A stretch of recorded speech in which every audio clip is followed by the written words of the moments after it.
Hey everyone, welcome back to the shop. It is a late night. I apologize for that. I've got a ton of stuff done today, and you can tell I'm back in the shop clothes. Um, got something I need to do really quick on the second alternator system for the limo, and that's for ICT billet. We need to show those guys that it doesn't work and how to maybe get that corrected. Um, let's see who's here. Hey, there's Diane. Um, I do have to send a message very quick. Uh, so we're going to try this. He might have to message me first. Maybe. Yeah, I think he's going to have to message me first. He's a little bit more popular than I am. So that's fine.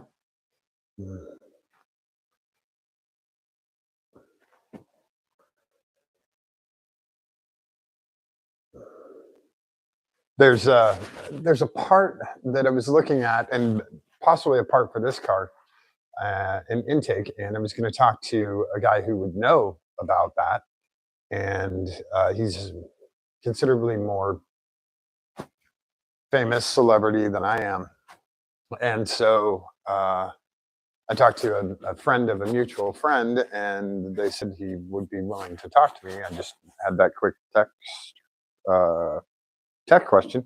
Oh, supposed to text him. Okay. So, oh no, we don't want to call that number. We just want to copy that number. I want to call him, not while I'm live on YouTube. That would be very odd. So to paste, hey, famous person.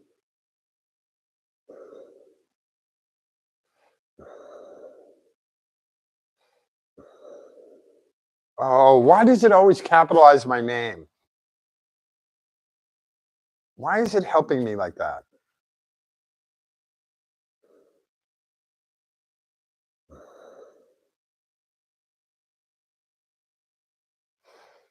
Uh, I spend more on correcting autocorrect than actually screwing up stuff.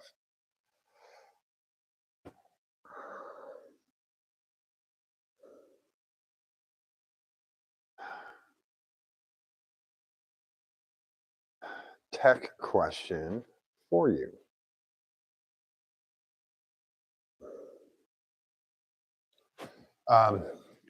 We're waiting for a reply. He's a super cool guy. I met him at PRI, and he was really, really nice. Um, it was surprising that there were not more people around him, like autographs and trying to get 2 minutes of his time. So that was kind of surprising for me. Let's put on some background music. We should probably do that. And of course, my phone updated while I was doing all that other stuff. You know that feeling of Wow. having to rewatch this because No, but I know the feeling of having to watch an ad. This is so painful.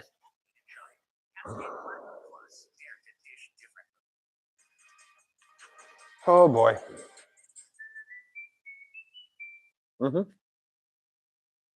All right. There we go. Maybe it's playing now. Okay. In the meantime, I got uh, I got some really cool just nibble thing. Like at the shop, I have these things to nibble on when we're in between, like waiting for stuff to dry or waiting for the lift to come down or whatever. I have things on the table over by the chairs for people in the shop, and those that aren't, working on a car or whatever. These are little things that we can nibble on. So I'll show you a couple of them. So I love the wafer cookies. These are from Vortman, and these are actually really good. These are the chocolate ones. We also have the vanilla ones. And they're just simple wafer cookies. And I absolutely could sit down and eat this entire package all in one sitting, but I'm not going to. Um, simple, small, and goes a long way. So, and they stay reasonably fresh. So you'll probably finish them before they finish. And then from Kroger, I usually get the mini cookies, little chocolate chips, one or two, and that usually tides you over. Not terribly bad for you. And then at the store today, I saw these, and I don't know if you folks have ever seen these before, but these are called Paxies, and each country calls it something different. In Germany, it's a Berliner. In Austria, it's a Krapfen. In Romania, it's Gogosi. In Ukraine, Pampushki. In Pennsylvania Dutch country, it's called a Fastnacht. And in Hawaii, Portuguese immigrants call it malasada. What does your family call it?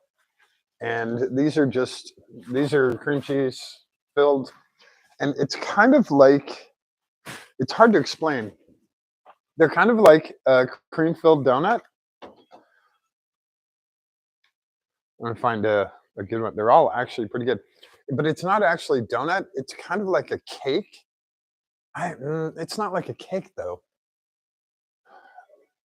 It's hard to explain what they are. Mm. So it's kind of like a cake, like two little miniature cakes on top of each other with some kind of filling. This is cream cheese filling. It's delicious. And the cake part isn't super sweet like a donut. It's I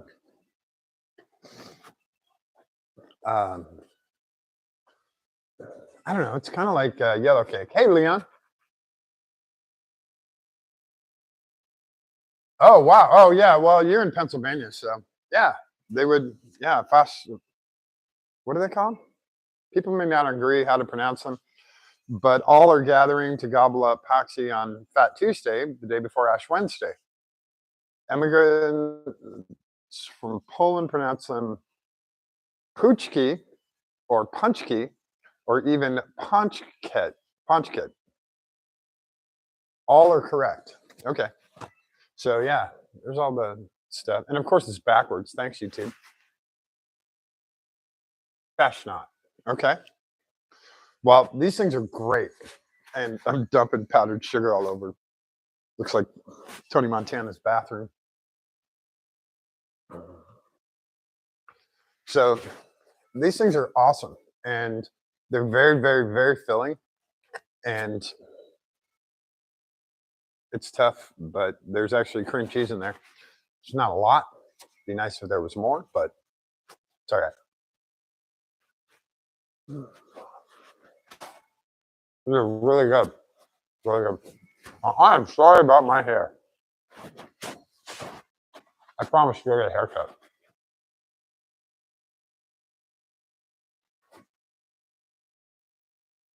These things are great. Mm.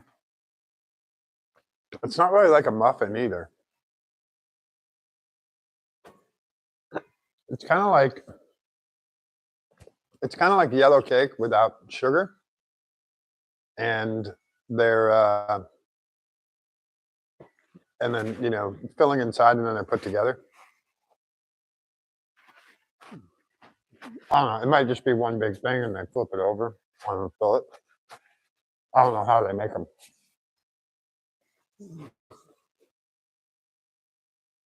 Mm. Oh, no reply yet.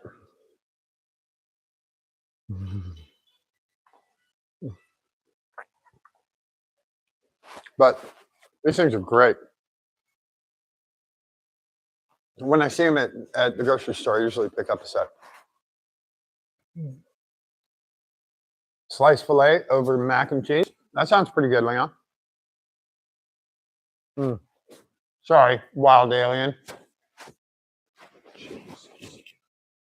Some of us knew you before you had a beard. Some of us knew you before you had kids and before you were married and all you had were guitars.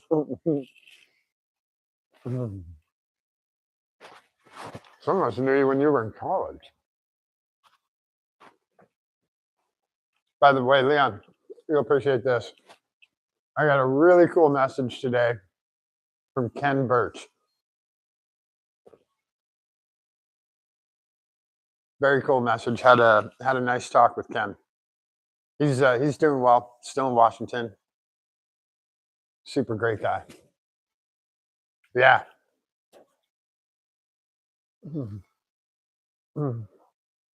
By the way, all the songs from his first EP are up on YouTube. He didn't want them to, disappear into the ether, so he put them all up on YouTube so people could enjoy them. I'll put a link down below to Ken's channel, and I'll also put a link to my favorite Ken Birch song. Yeah, Ken is he's still a monster player, so we don't need to worry about that. He's super, super nice guy and hell of a player. And that first EP was just awesome. I did a lot of really good stuff on that. There's more of the cream cheese.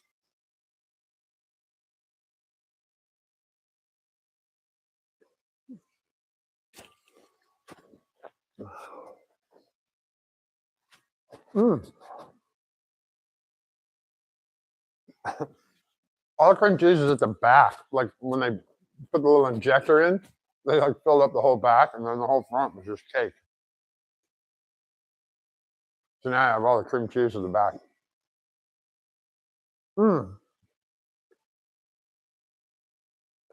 This is really good. It's almost, I would say one of these is a perfect dessert. Do more than that, more gluttonous. Innuendo, yeah. Yeah. We'll do, what innuendo you want to do? Creamy filling? What? Yeah? When, yeah, all the cream is at the back? I don't know. I want to do it. Also, you guys, it is butt cold outside. It is not funny how cold it is. It was, the low here was 4.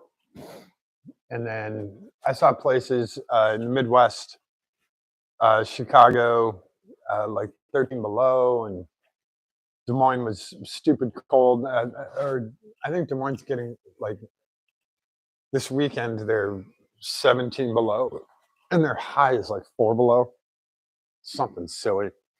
And then we're getting the same thing. It's all coming back. This polar blast, vortex, whatever you want to call it. We're getting 2 or 3 shots of it. It's like a week straight of staying well below freezing. I mean, I saw events in Florida that were canceled because it's too cold. They're trying to get tracks prepped and stuff like that, and they can't because, stuff won't dry. I mean, oh, it's my air compressor kicking on. They had a wind chill advisory in Brownsville, Texas. For those of you that don't know, that's the bottom of Texas. That's down literally Mexico, the middle of Mexico. And they had a wind chill advisory down there. That means it's cold everywhere. That's just amazing.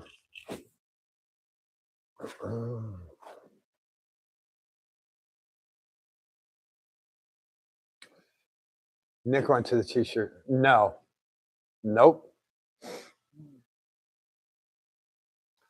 Oh, your cold snap of 35 degrees. You're going to make it? Yeah. Yeah. We don't have anything like that. Not for another probably week.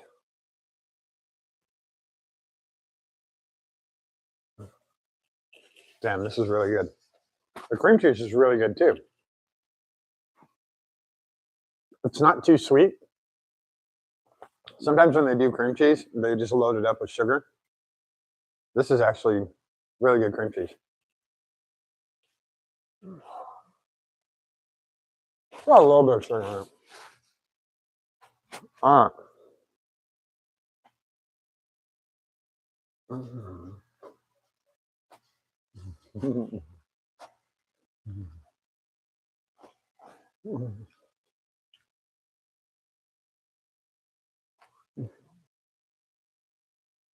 No message reply yet, but the guy has been under the weather, so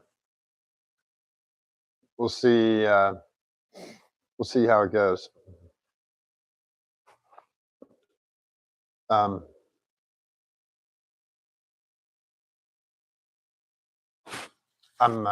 hopeful.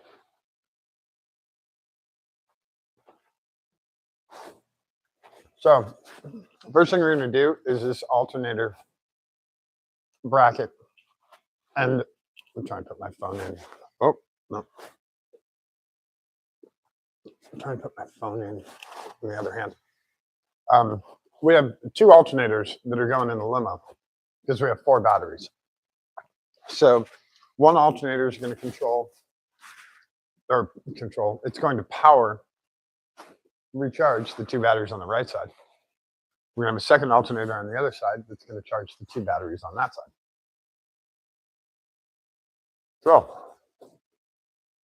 ICT Billet, they make great stuff. I have an alternator bracket. I have a power steering pump bracket from them. Really nice, high quality stuff. But I went to put the second alternator bracket on, and it wasn't even close. So I didn't take any pictures or any video last time, so this time I'm going to take some pictures and video and try and show ICT Billet what the hell's going on, and maybe they have a different solution. I did not get the wrong part this time, so there's only one part.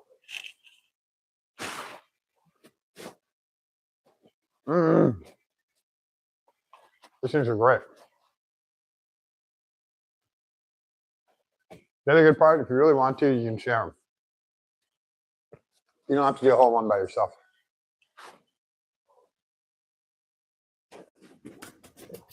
Okay. Oh, I wish it was warmer. 57 degrees in the shop. Can't paint. All right.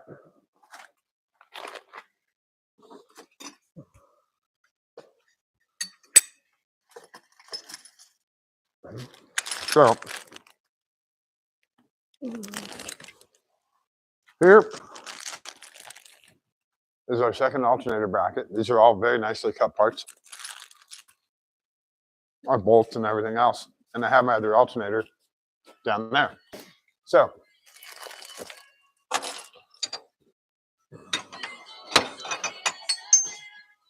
let's see if I can remember how to put this thing on.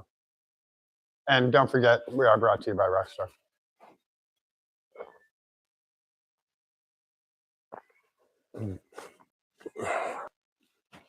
Don't send any snow. Actually, you know what? It's weird. The cold is less gross when there's snow. When there's some kind of result from it being cold, like you look outside and it's Cleveland gray, you would expect something, but you know it's just bitterly cold. If there's snow on the ground, you have sort of a result, from it being cold. Right now, there's barely any snow. There is a shitload of salt all over the roads. They're basically white. And you can hear it like eating away at your vehicles as you drive them. But there's no result. There's nothing to tell you that it's really, really cold. It looked like my fingers did a little while ago. It's just powdered. And the other good news, since we're kind of portable with the laptop now, I can bring these over to you guys.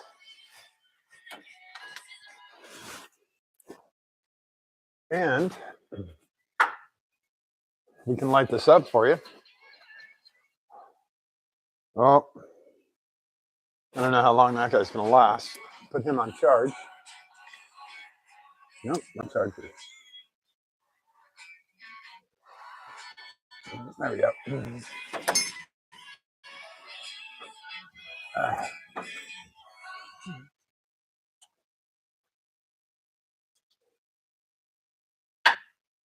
Do this guy up here. Hopefully that's a little better lit.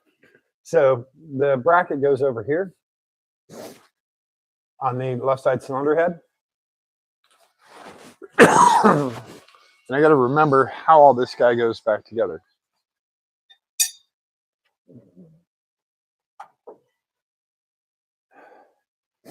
Now everything is cut flat.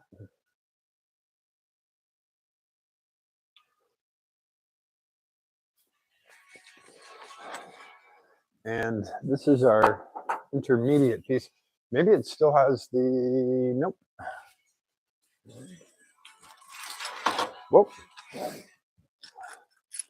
So we have our adjusting turnbuckle, our really long screws, and there's 3 of those, 1, 2, 3, and then our spacers. And we have 2 shorter screws. Oh, 1 short screw and 1 really short screw. Okay.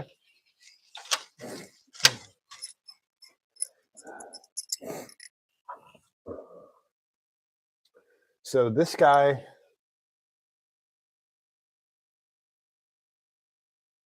mounts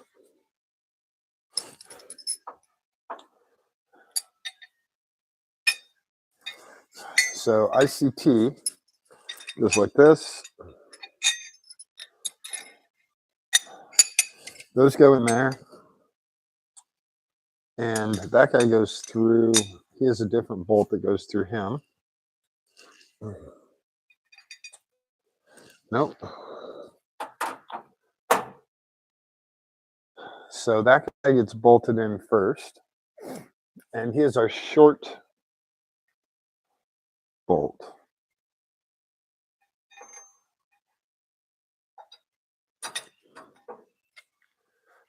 Okay. Oh, because this guy goes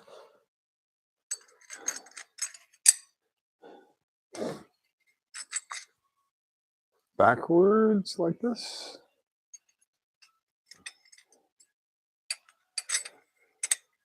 Something like that. Okay. This is the fun part, right? So now this is the offset.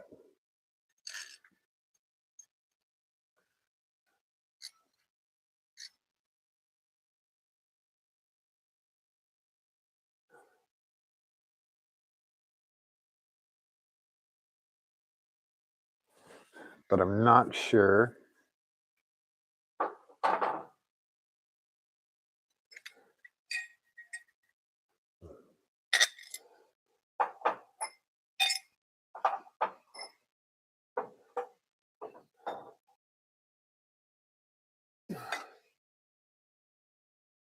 Yeah, here's part of the problem is that guy barely fits back there behind this power steering pump.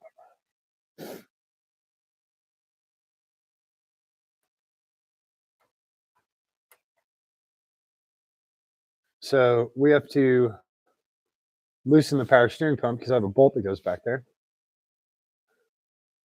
Okay.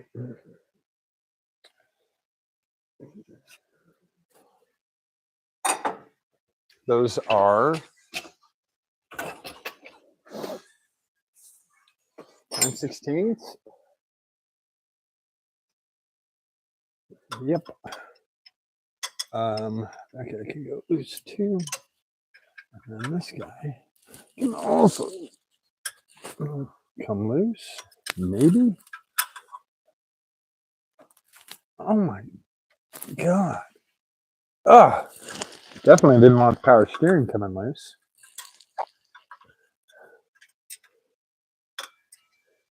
Okay. Now I can slide the power steering pump out of the way. I'm just going to temporarily lock him there. And where's our super short guy? Here's our super short guy.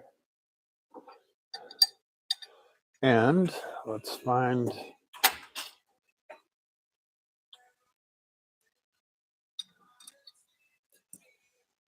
What are the odds that it's metric? Absolutely not going to happen.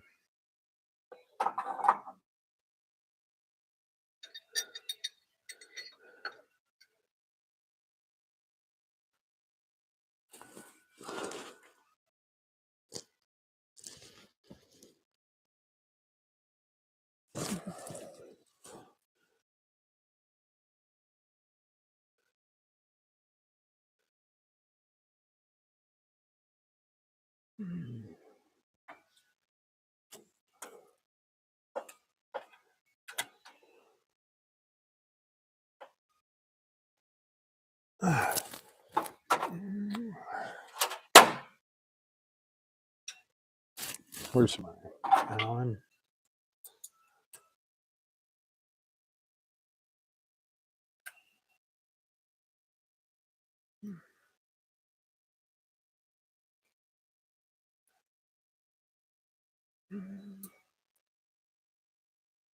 Okay.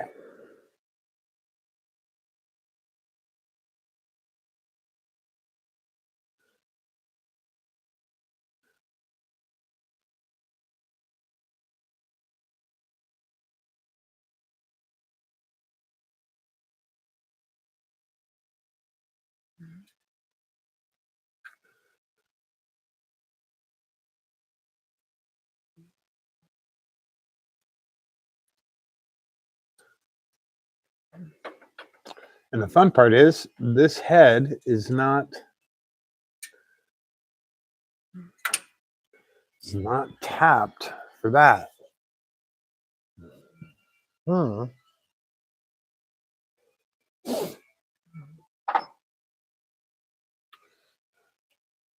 He can't go like that because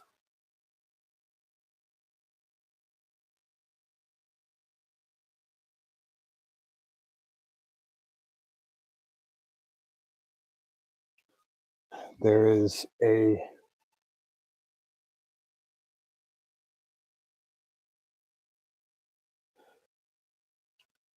I don't know how right this is.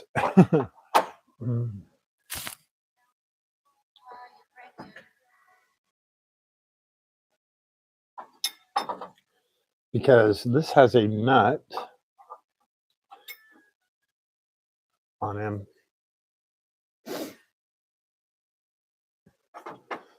And that guy goes there with the power steering hose.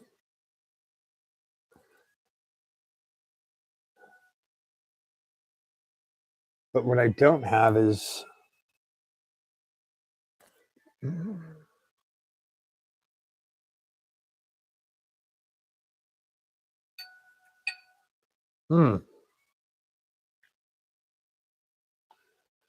okay.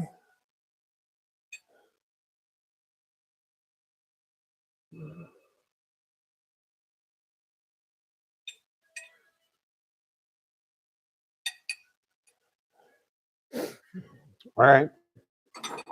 I can figure this out.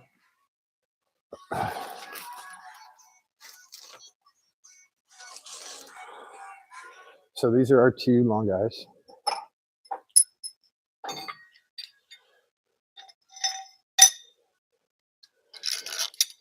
And there obviously has to be a piece in here before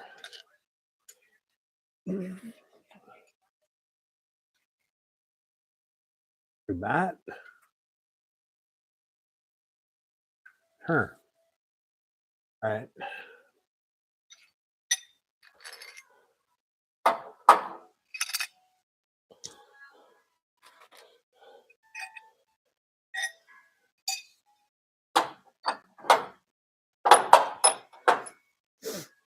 All right. So.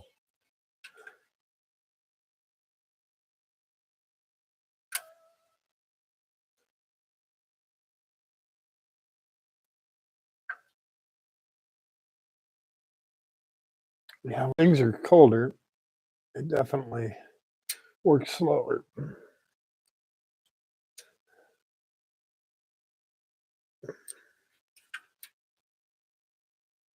Oh, come on.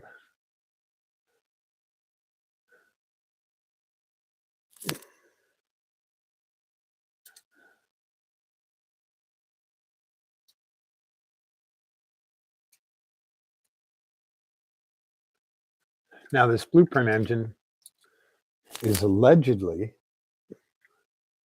the exact same thing as a Chevy small block engine. So what happened here?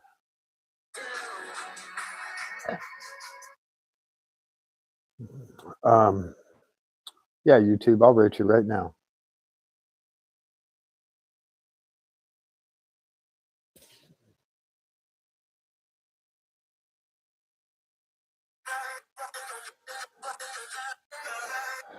I don't think people understand the concept of synthwave. That's a little bit better. Let's look this up, shall we?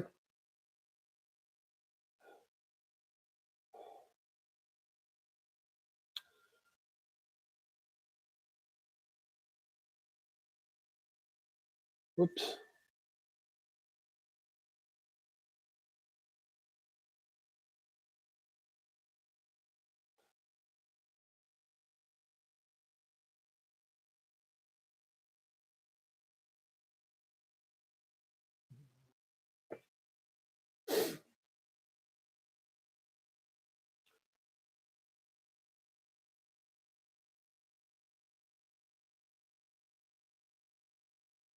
There's LS. Yeah, that's exactly what I'm looking for, is the LS version. All right.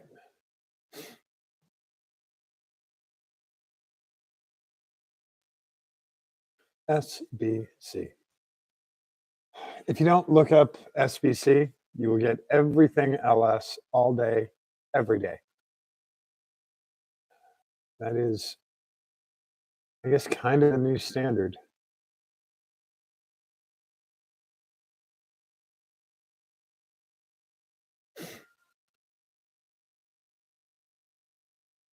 I have it on there mostly correctly.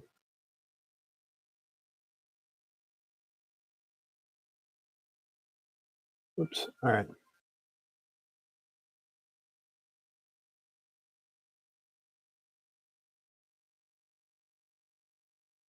Yes, I have all the parts.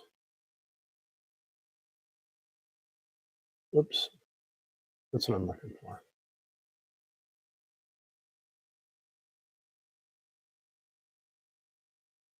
Kinda. Okay. Okay. Got it. Didn't even need the instructions. I just needed a picture of how this guy goes on here. So we had that first one correct. It goes on like so. Now, here's where the fun part comes in. So the middle one, we do these bolts.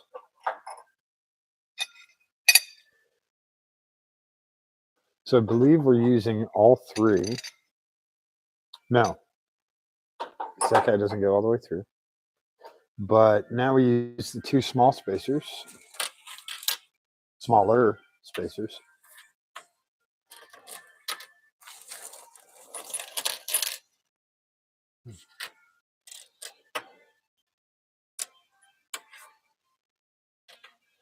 Okay, it'll be that guy and that guy. And then this guy goes on. That's kind of the only way he can go on. Then the two longer spacers.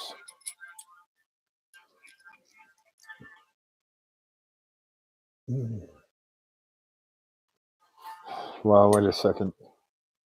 Yeah, that's the only way he can go on.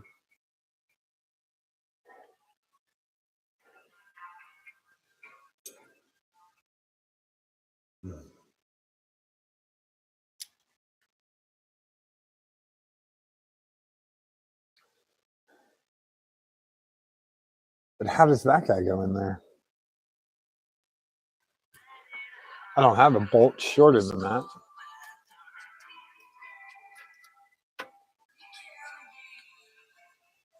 All right.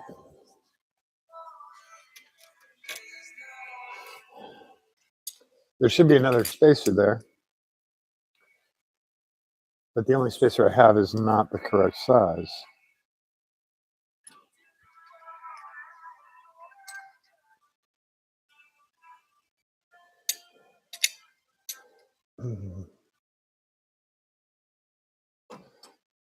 Okay, let's take a look again. And, oops.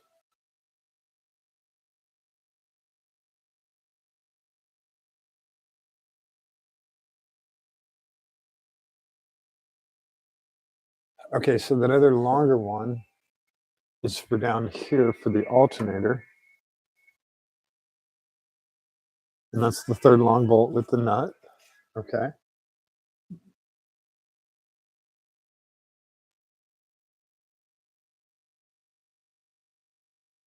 Whoa, whoa, no.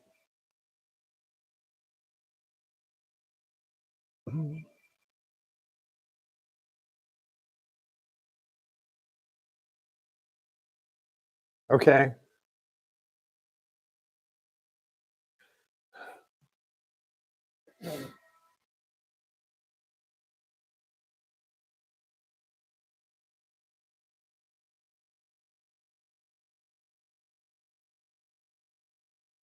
I don't know what half of these things mean here.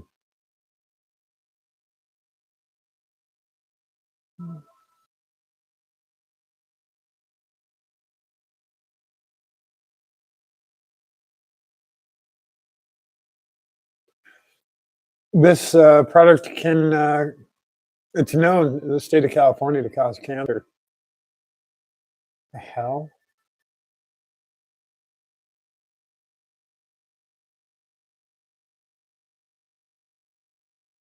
All right.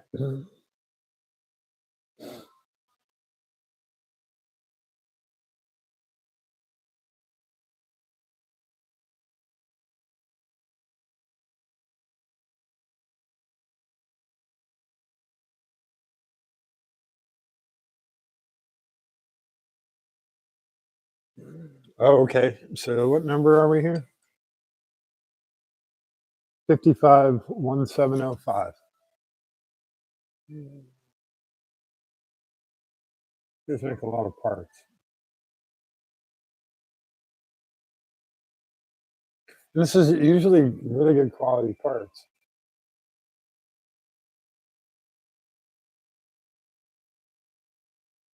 Underside alternator kit. Okay, got it.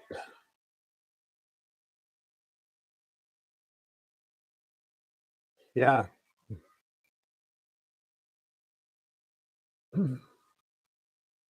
Oh, I see. Okay. So they put the reason that one is shorter is because they put the turnbuckle on that side. This is a turnbuckle. So I kind of understand it now. That's where the difference is. The only thing that's a little unsettling, not unsettling, just something I would normally, whoa, come back here, take care of is making sure that this bolt is the right height.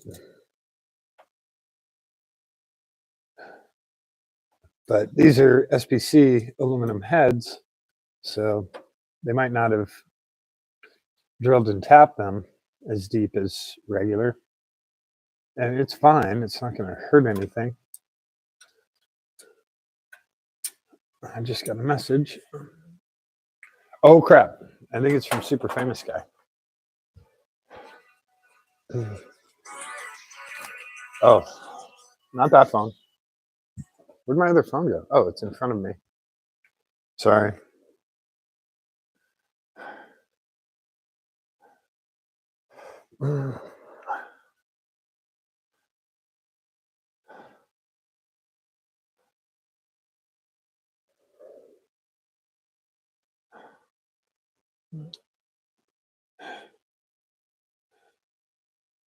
All right, hang on.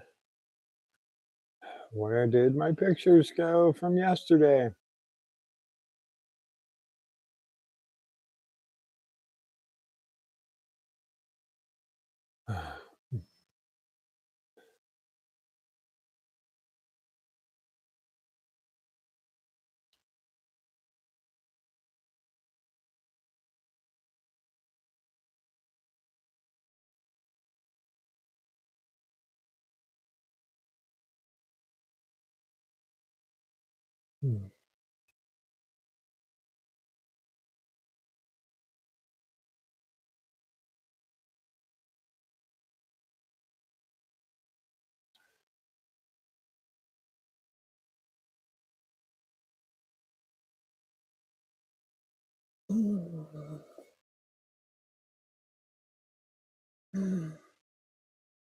Apparently,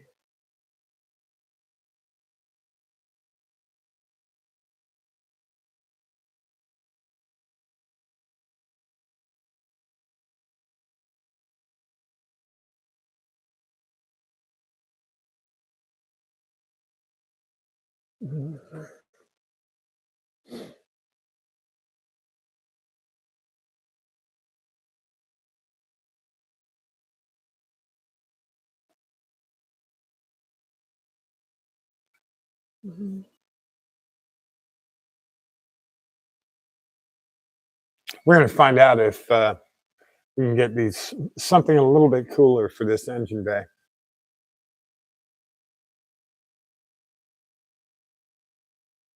We're trying.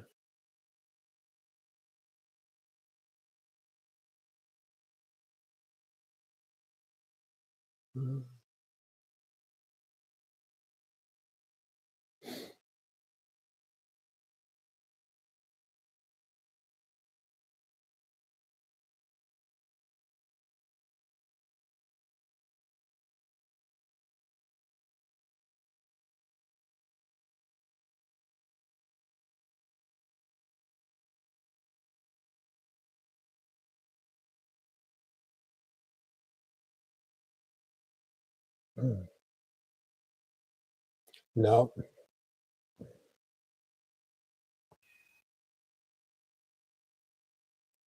Nope. What I'm looking for is this is so weird. I'm looking for this part, and apparently there's only one place in New Zealand that makes them. Yes, in New Zealand.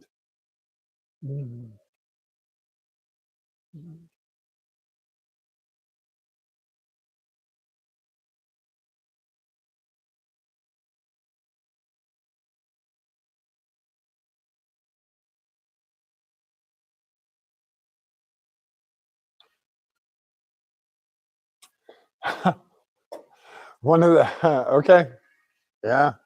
If I'm stumping him, then I'm doing pretty good. All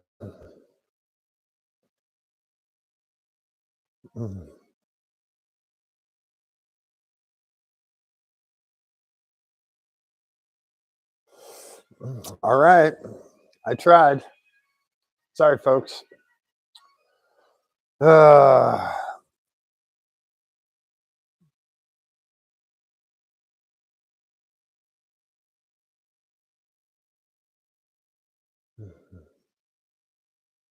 All right. So this guy is next, like so.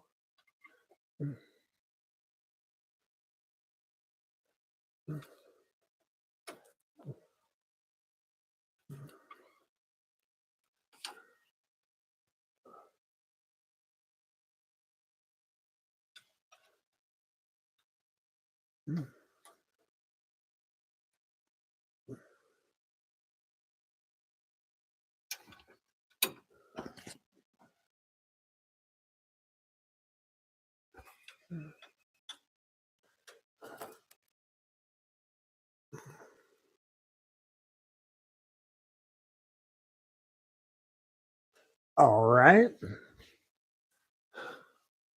Well, I don't know what the trick is here,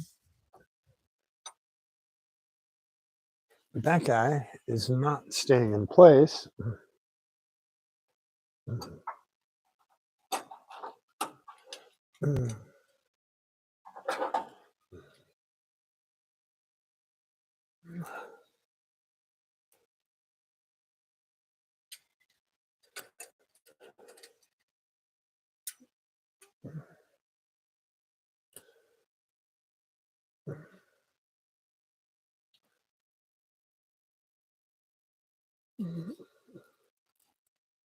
That guy's threading. Okay, there we go. So these spacers are helping you clear the power steering pump cap.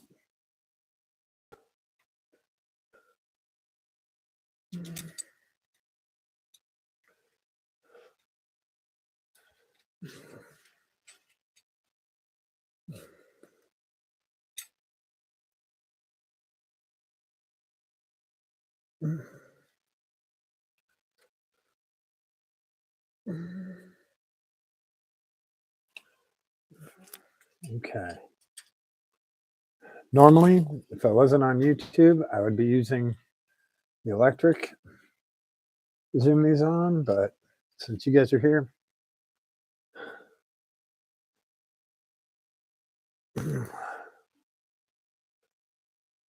okay.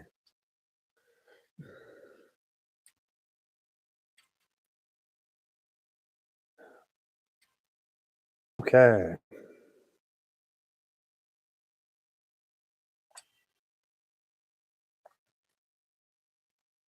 I'll leave it just a little bit loose. Well, I actually don't have a choice. Yeah, okay. Yeah. I don't know how much. Might actually have to shorten those bolts a little because the blueprint heads aren't tapped very deep. Or they didn't, I'm guessing they probably didn't use a bottoming tap. That would be the guess. So now this guy comes back here. He is part of the alternator. Where'd my alternator go? Where did my alternator go?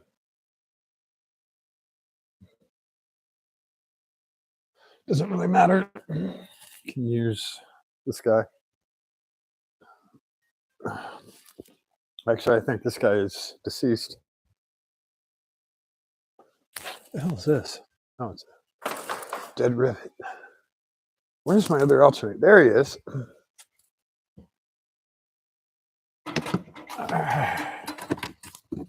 Of course, he's packed back in there, super tight. So here's our other alternator. And this is our adapter for him. Now, need to make sure doing him correctly.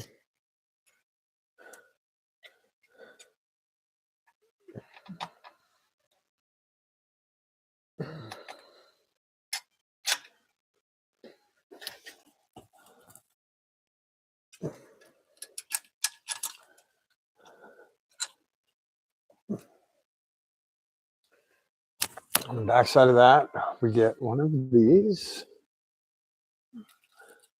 See, this is the other part I don't like. It is really close to the suspension.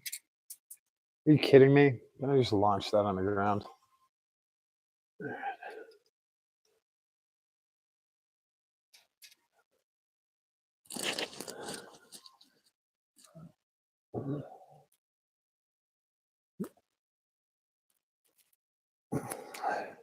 And he bumps into this power steering hose, which I am also not thrilled about, but it's the low pressure return hose. So I'm kind of put him wherever I need to get him out of the way. He is not a hard line. So I'll just slide him over there. Okay. Now he's out of the way. Now we have our turnbuckle and other spacer. Where did this guy go?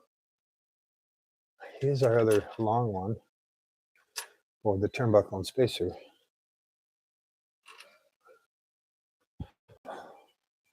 But where's this guy? Oh, he's for our alternator and spacer. Okay.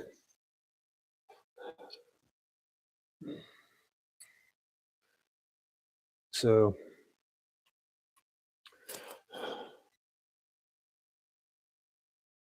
but let's look at our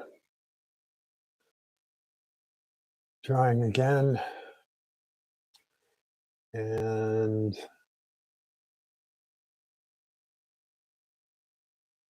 okay. So does bolt spacer turnbuckle. Bolt spacer turnbuckle. And then nut, which is underneath the car. Okay.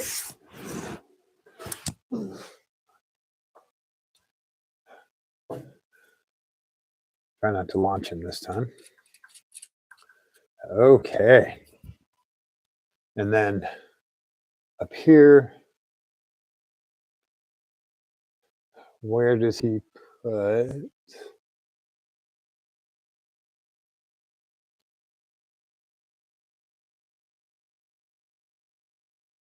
The spacer goes on the inside.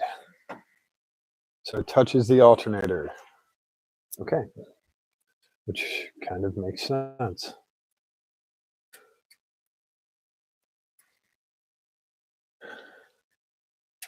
Okay.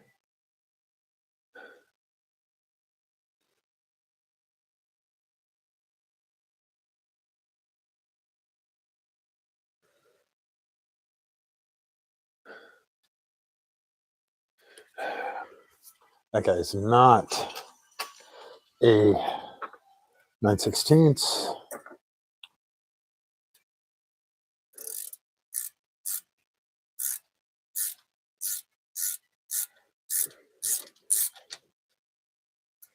Okay.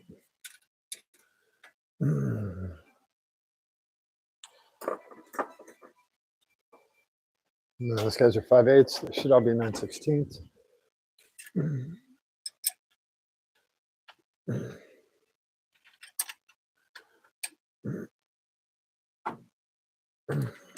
Okay. And now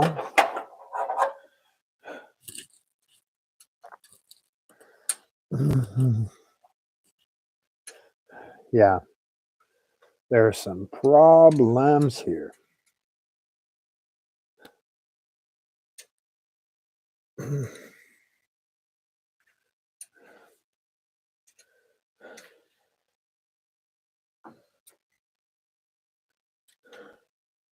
Doing all this by hand just so I can show you guys. I think these are going tight. Oh yeah. Okay.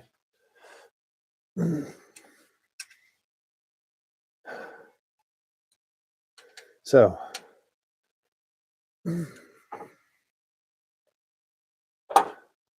There are more than two problems here.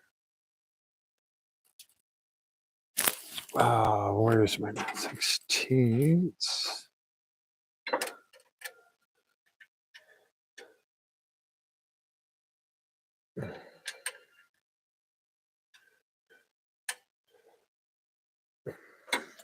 Okay. So now if I go to tighten up, I'm gonna have to get a socket in there. We're going to tighten up that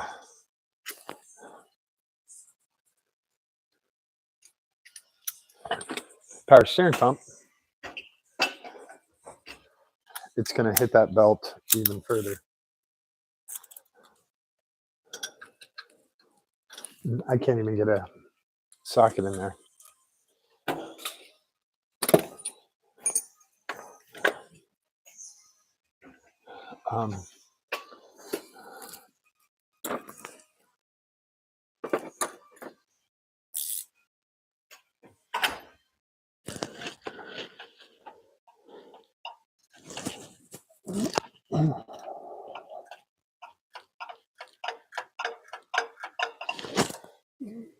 So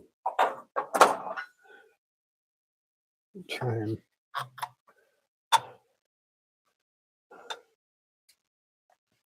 get that back to where we want it, under some kind of tension.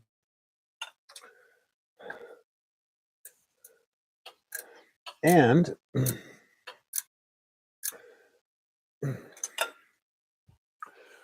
we have major misalignment problems.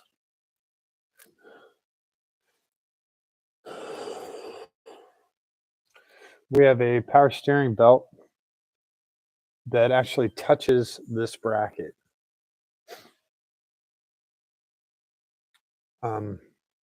We do not have clearance for our return hose, which I guess if I really wanted to, I could probably run it around the outside. But we are extremely, extremely close to the suspension right here. So this is a really, really nice setup. And like I said, I have an ICT mount for this alternator. I have an ICT mount for the power steering. It is very odd that this does not fit. And I don't know why it doesn't. It is very odd that it doesn't fit.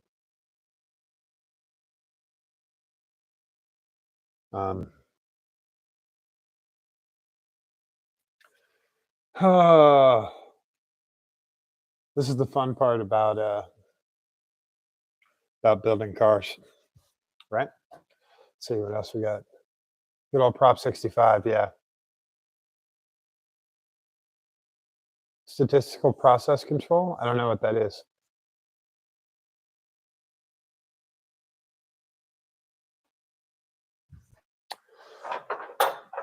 You can explain it to me though. I'm happy to learn. So I'm not sure if you guys can see that. I'm looking to see if you can see it. But right here, we have the belt for the power steering touching this bracket. That bracket can't move up. Power steering can't change diameter.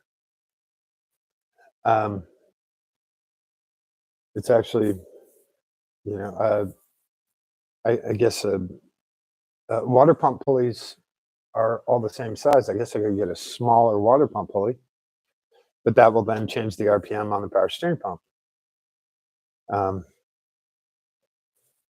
Obviously, I need to get a 3-belt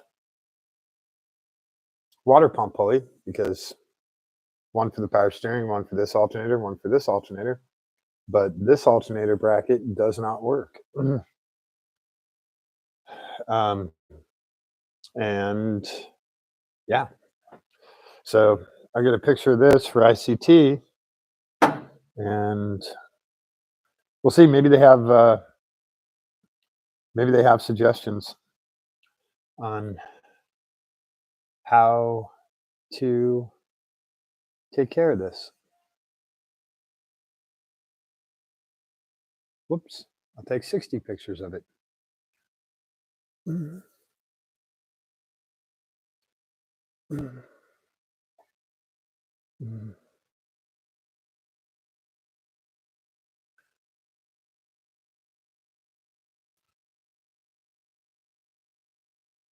Mm. Mm.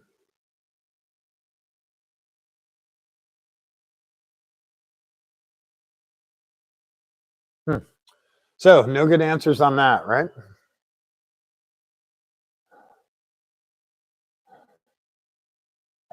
All right. Well, I just got an email saying that I'm live on YouTube. That was nice of them. So, we'll park that there for now. We'll message ICT and see what's up. We got a number of tools out of there. And I'll scoot the camera back for you guys a little bit.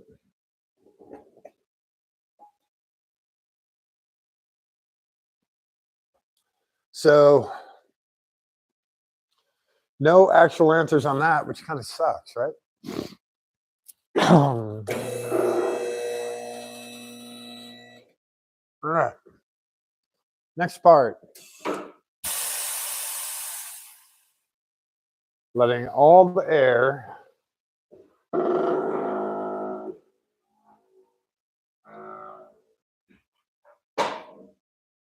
out of the tanks because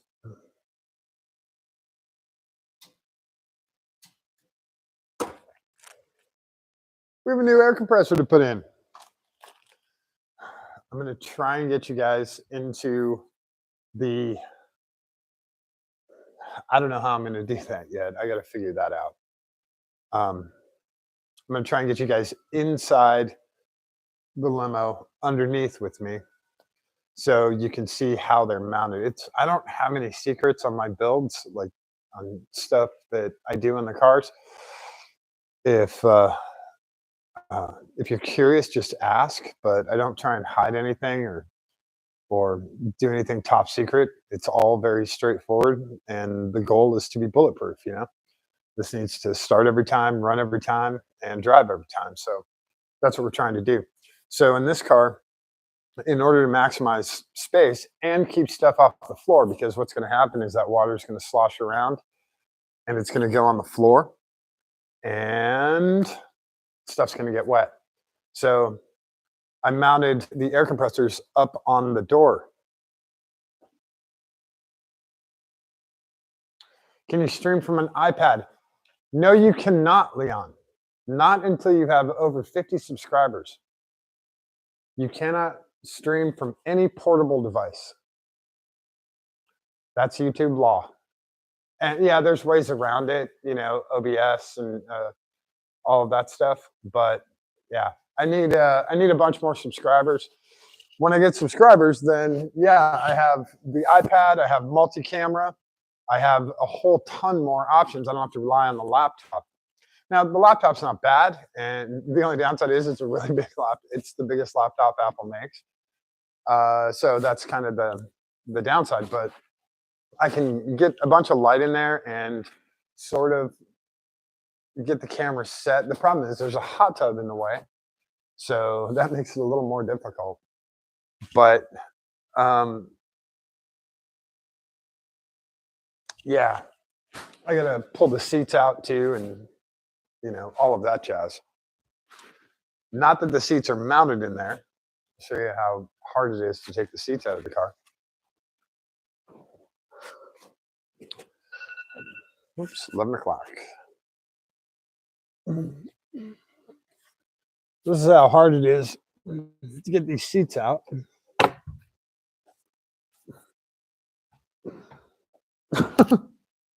They literally lift right out.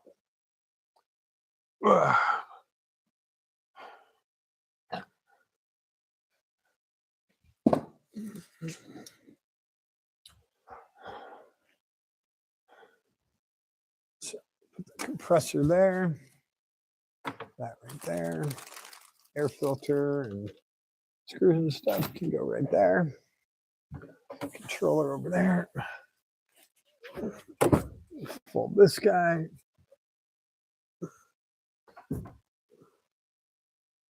And seats are out of the car.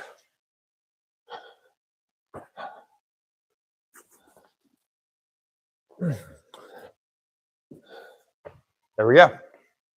That's how hard it is to get the seats out of the car. The other fun part, oh, that'll leave a mark,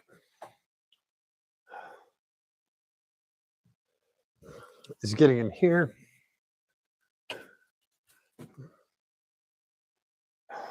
On both sides, I guess I just walked through.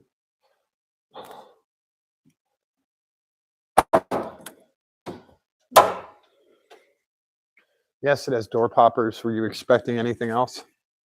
So the two compressors are back here on the wall of the limo. The air compressors can be mounted in any orientation. They don't really care. It's obviously preferred that they're mounted vertical or in the standard position, but they don't care how they're mounted. I don't know why this one failed. It's kind of odd. We have two compressors. They both run up to 200 PSI, and we have a, how big is the tank? 20-gallon tank? Whatever it is, 22-gallon tank. And that lets us do probably 5 or 6 up and downs. And so I need the compressors, both compressors to run because it'll refill that tank quicker when you have two compressors. Yeah. Yeah, Leon, if you want more portable stuff, tell people to subscribe to the channels. It's the best way to do it, man. So, if I remember correctly, I'm going to dive in here and take a look real quick before I go to the bathroom. I really have to go to the bathroom. So, I'm going to take a look-see quickly. I don't remember which, for some reason, I think the compressor that failed is the one that's further back. No, maybe.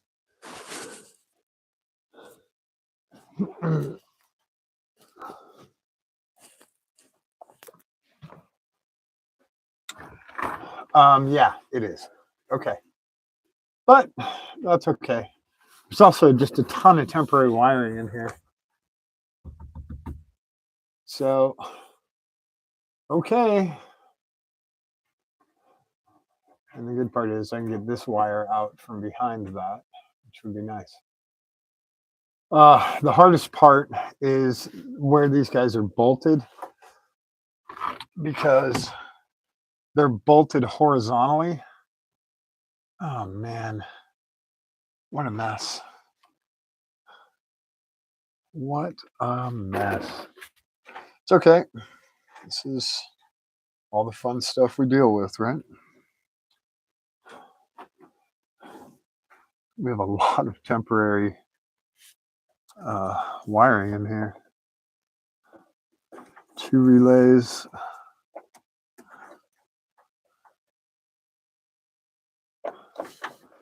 Yeah, we're going to do some wiring cleanup, but not a big deal. That guy goes up to the pressure switch, which is our cutoff.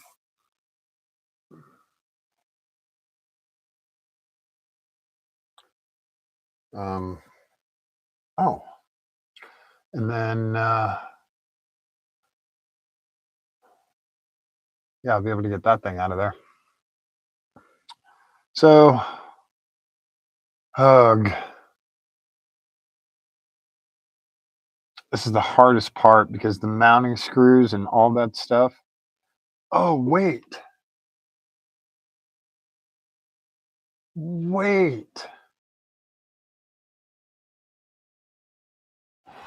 I might be able to do this without. No. Nope. Nope. Only in the back. Wait. Can I do it? I can do it up front too. All right. That is going to save me a ton of time. Okay. So that's good news. I can undo these hex bolts, these Allen bolts on the mount plate. Oh, that's going to save me probably an hour at least.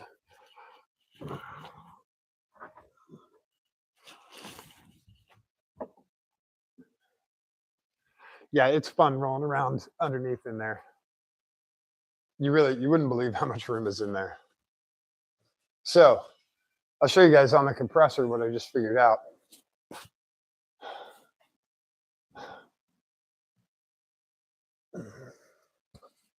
So on the other compressor, these plates are already mounted, and it's really hard to get your hand back there and hold the screw and all of that jazz. So what I can do is I can just unscrew here, unscrew here, unscrew here, and unscrew here, and I can use the existing plate. The plate's not jacked up, the air compressor is jacked up. So that'll save me a ton of time instead of having to redo these mounts. Oh, that's very good news. All right. We'll probably just do a test fire tonight. I need to unhook battery in the back. And I gotta go to the bathroom here quick. Hopefully that's okay with you guys. I'm gonna grab a bathroom break. You guys get to go to the bathroom all the time, whenever you want. I can't see you, but some of us have to actually go over and use the bathroom. Oh wow. Yeah. Yeah, Leon, you're correct. That is a big win. The fun part is accessing those little screws, especially the top ones. The ones below will be pretty easy. All right, give me a couple minutes. I will be right back. All right. All right. We got this.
Okay, I'm back.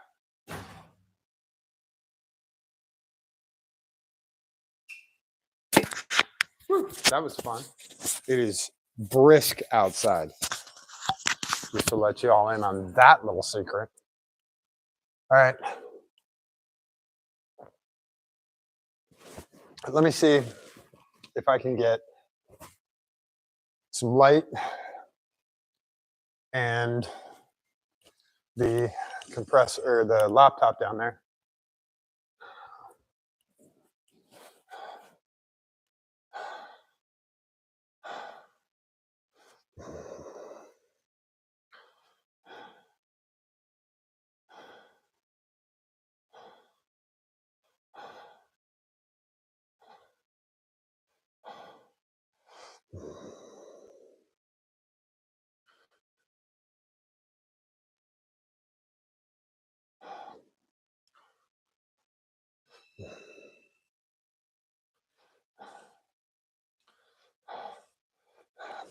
All right.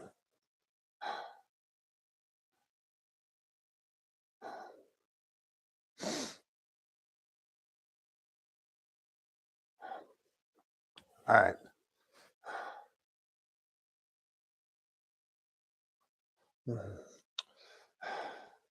Now people are replying.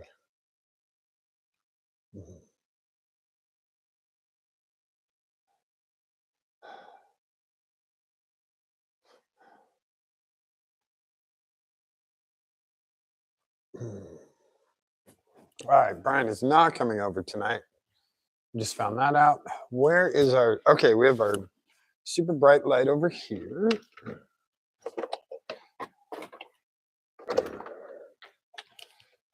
And we have an extension cord over here. And I'm hoping we don't blow breakers. He's still plugged in to the maintainer.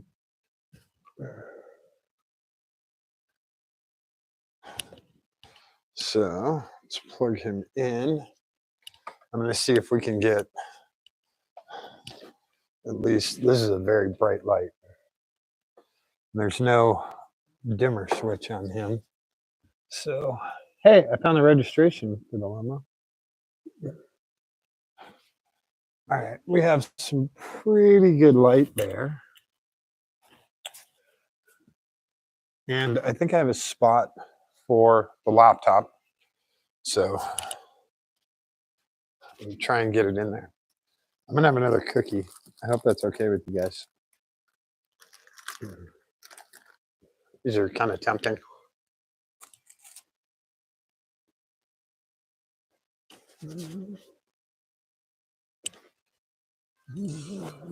Um,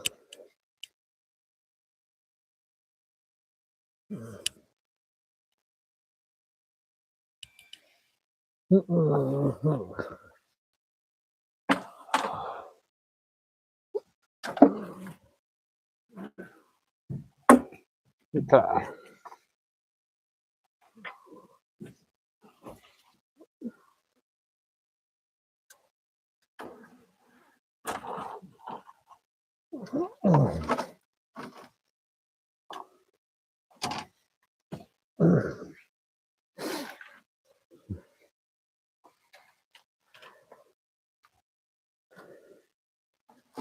Okay.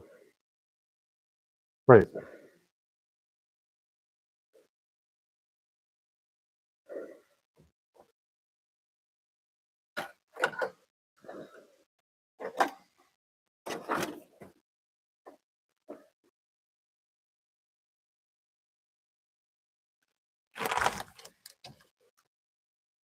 Where the hell is this guy from?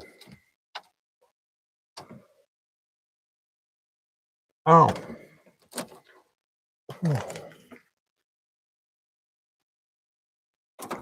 He got tangled up in all of that garbage. And he actually goes to, oh, a whole bunch of these guys got unplugged.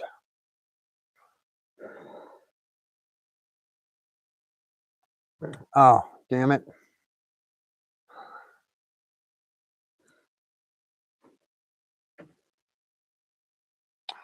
Damn it. All right.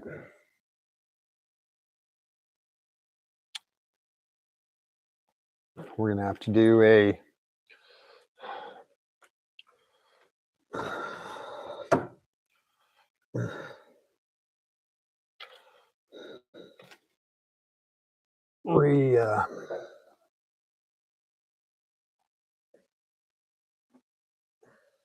this was all temporary anyway, but doesn't mean I want to redo it, right? Just moving this car around and moving all this other stuff in here has made it very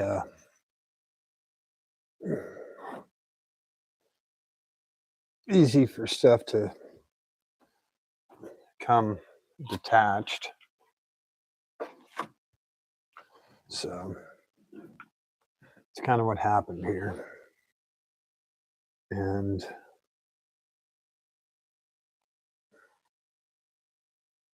yeah, somehow these lines actually all got tangled with each other inside of the hoop.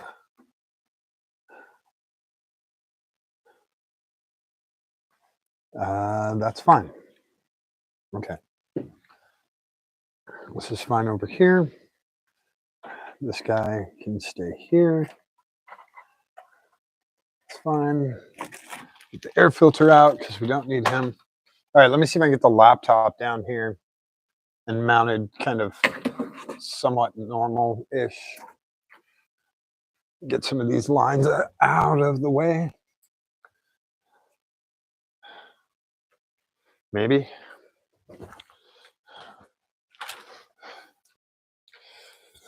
These are the lines for the air pressure gauges. So we're going to pull those to the outside because we don't really need them in the way right now. Yeah, okay. Now I think you guys should be able to see everything.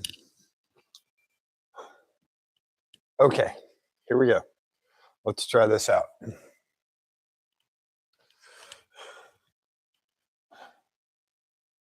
I'm gonna have to set you in there and then come over and adjust. So if you're looking at weird stuff, I apologize.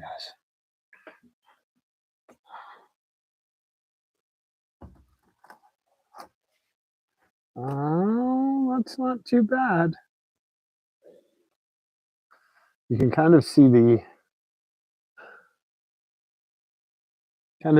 compressors there. I'm gonna slide this forward a little bit and tilt it down. Hopefully you guys can see that. And came back here, just fell behind the seat. It's a registration for the car. We'll put that back up here. All right. So I'm going to bring the compressor over. Well, first I'm going to find out what size wrench we need, and then I'm going to get the tape as well. Where's my nice tape?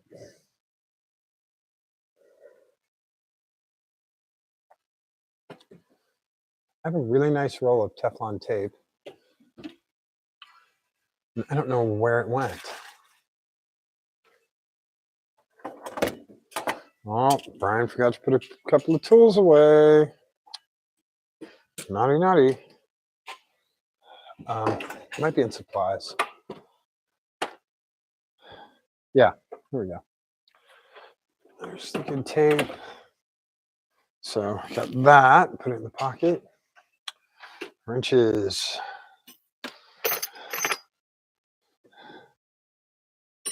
Way bigger. Not 11/16, not 5/8.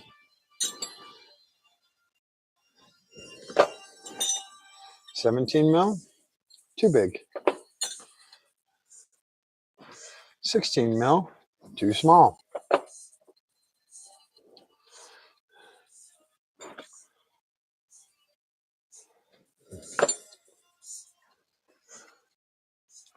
14 is correct for that guy.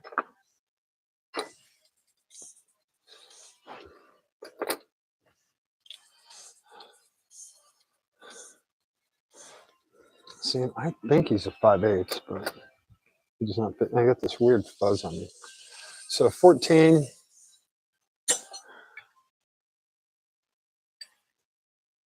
And a 15. Okay. Got those guys.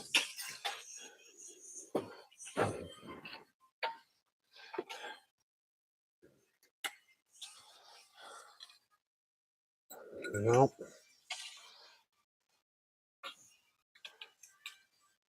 Okay, got my Allen. Oh, wait. Might have a manual Allen for that. That's cool. Can use that too. And we will do an extension and a short wrench. And that should cover us. Should, allegedly. All right. Coming back down. There's the compressor. There are two of the wrenches. You get the rest of the tools out of my pocket here. Oh, I need a pair of scissors to cut that tape. All right. Hang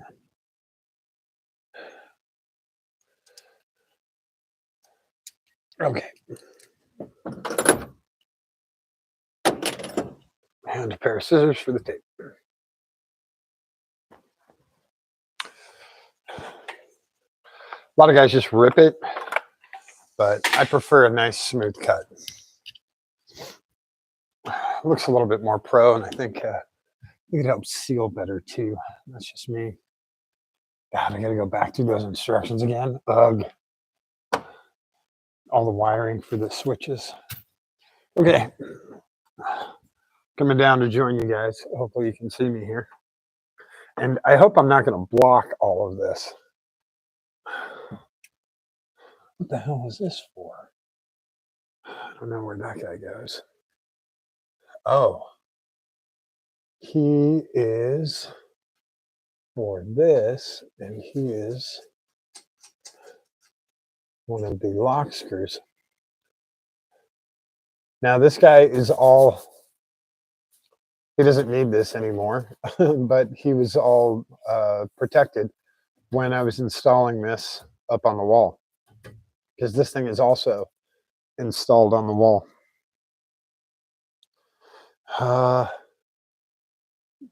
Don't think I need wire cutters, but I'm going to grab a set since I'm out.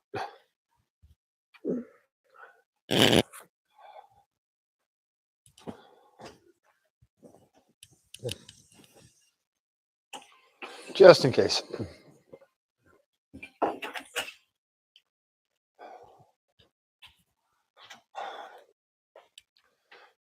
And I don't know about the grounding screw, but we'll find out. Okay. So I'm going to come down here, and I already have, I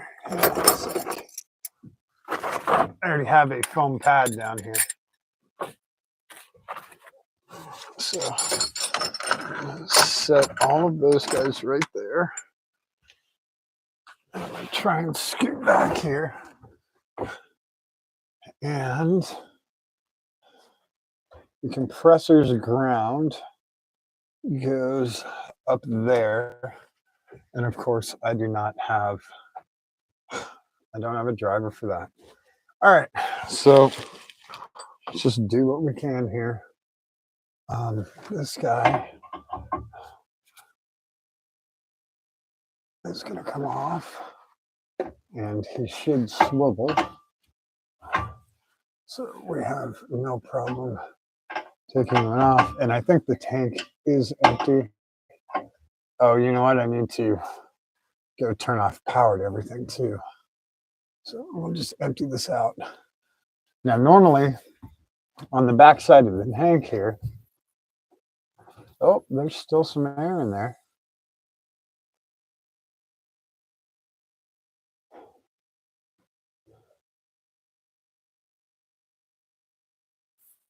we'll let some of that drain off. There's actually an adapter here. So if you want to hook up an air line and inflate your tires or whatever, you can. But on the back here is a pressure switch. And at 200 PSI, he turns off the compressors, which is pretty cool.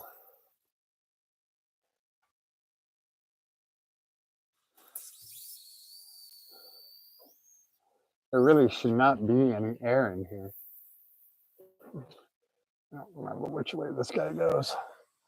It's really hard to get out of here.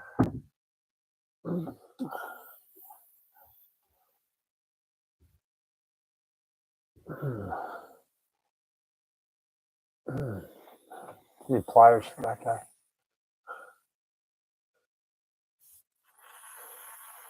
He should not have any air pressure in here. That's very surprising. All right, so I need to go get a driver to take care of this for the ground, and then for the positive, he goes over to here. So I got to unhook the battery for this guy. Okay. So let me go and hook the battery. I'm going to grab a pair of pliers and a driver for that ground.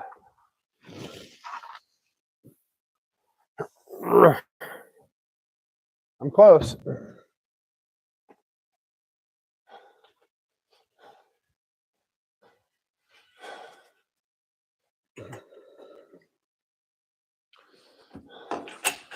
And then let's see what we got for that ground.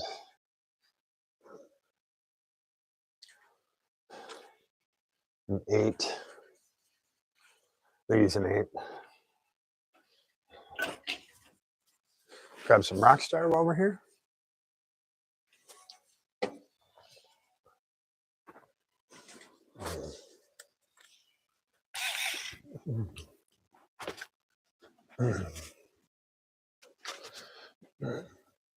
Oh, and delete power.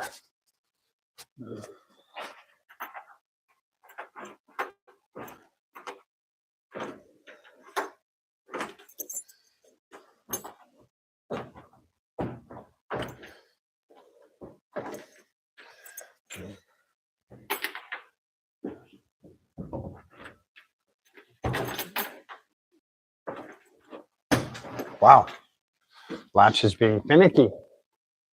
All right, and power is off. Okay.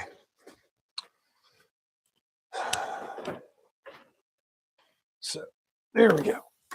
Coming back down here.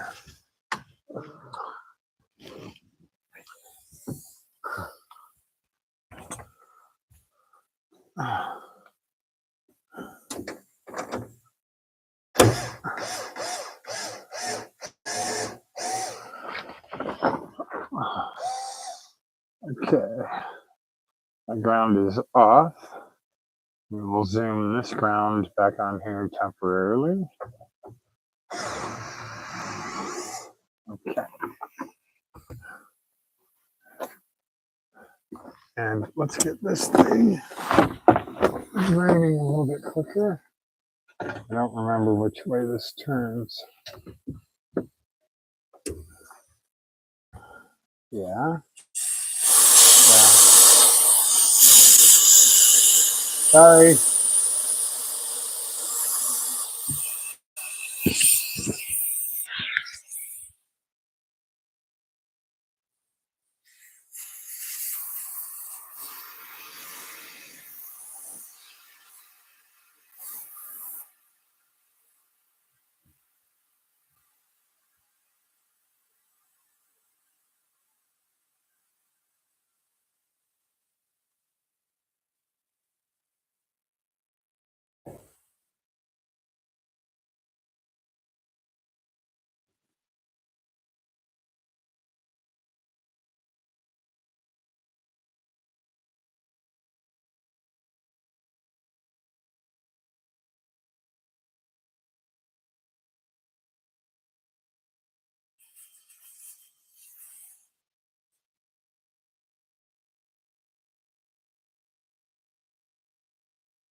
Okay, sorry about that.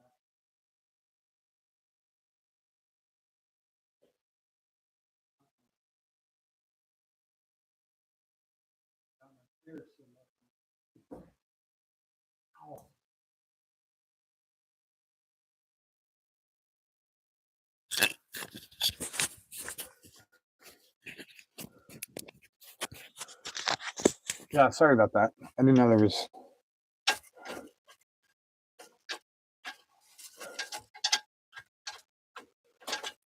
that much air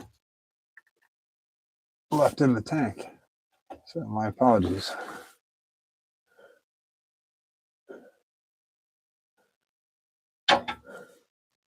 Okay, let's finish getting this unwired. Actually wired it up a little too well.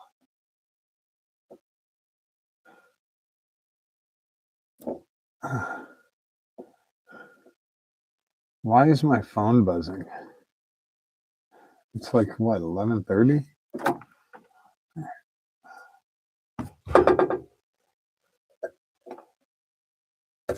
Oh my gosh. There's heat shrink and all sorts of crap on here.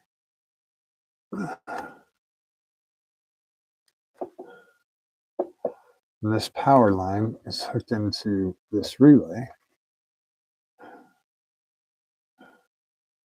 Relay is, of course, hooked to the pressure switch.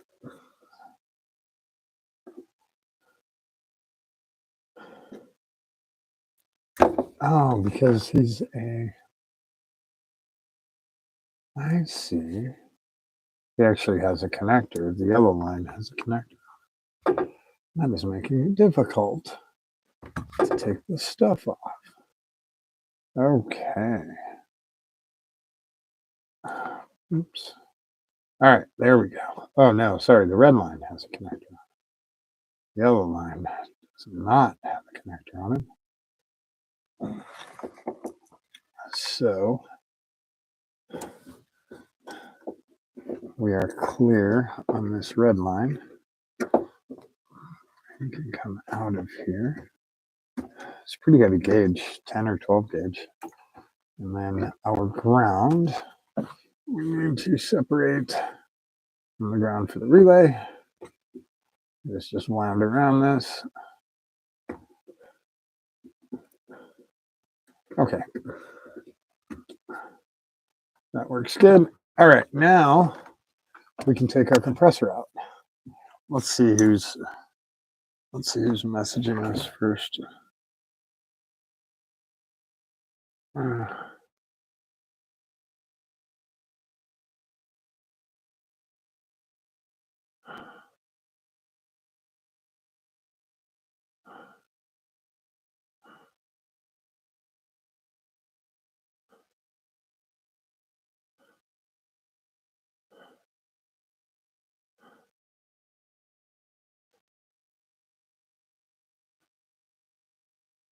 Right. All right. That is it. No other messages. Okay. Okay. So these two in the back are going to be very simple. These two back here. These two up front are going to be a little more diverse. So let's head up there and see what we can do. If we could actually get to these. Oh, I think I can. Oh, yeah. Okay.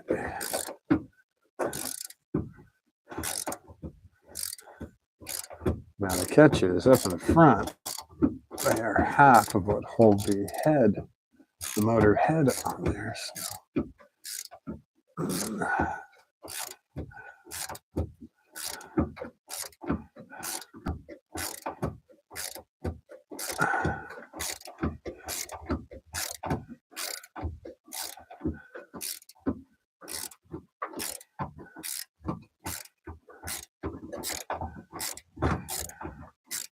Again, if I wasn't mic'd up, I'd just use the electric. Zoom this out. So let's hang on to this screw. Now, see if we can line this up with this screw. And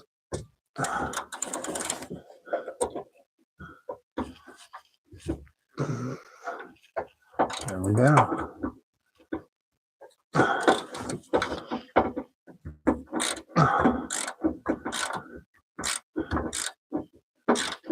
Like I told you guys earlier, if you notice, everything is up off of the floor. So there's no stuff won't get doused. You know, it might get a little splash on it, but it's not going to stay wet.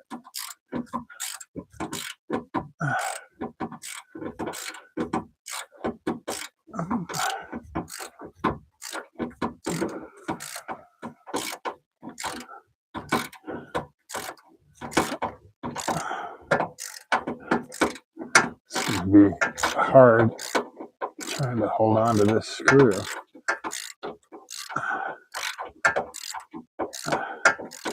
I'll put the other one back on. Definitely going to have to do the bottom one first. Okay. Because I can't really see this guy to aim him. And I definitely don't want to cross thread him because he's holding the head on too. So now we can come back. Slide a little bit back here.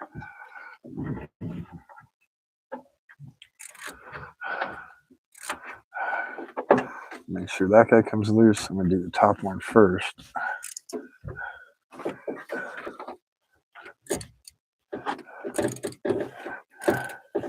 I think these guys are shorter.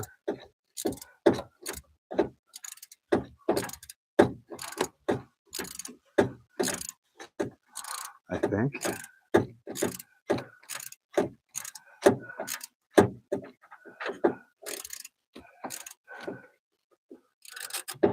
In theory, these are shorter.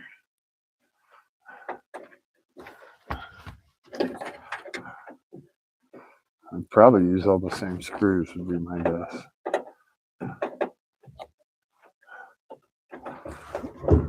Okay. It's trying to fall away, which makes the screw tighter. Yeah, these guys are shorter in the back. Okay.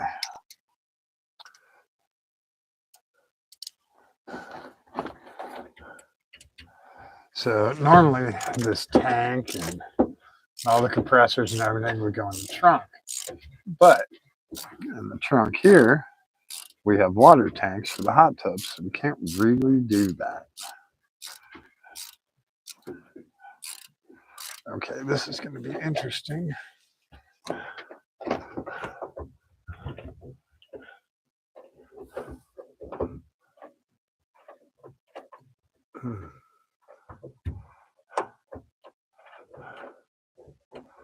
Okay.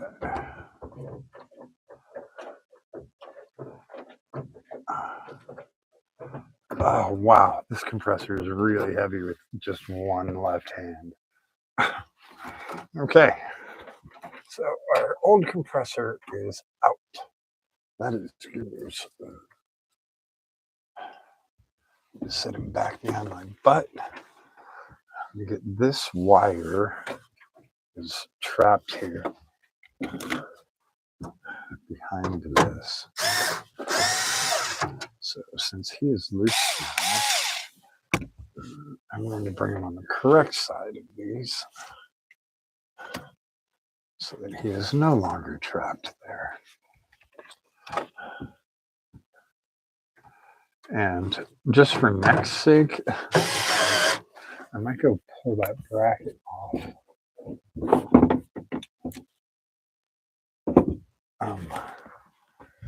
The other one with the electric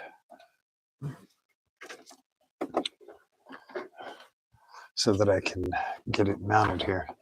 And you guys will get a better view of these brackets and how they're in there. Of course, my hand gets caught and everything. And I have a compressor by my butt. Okay, let's see if I can get out of here. Don't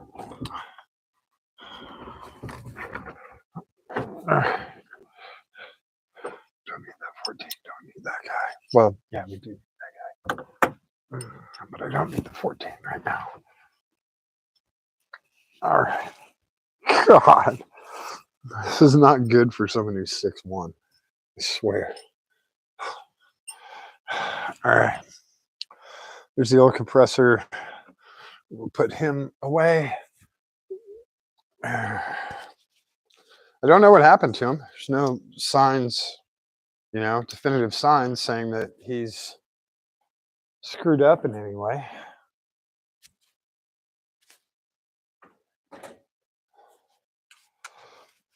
All right.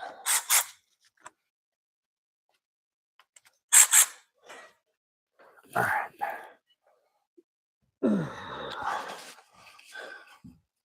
So let's get these mount plates off.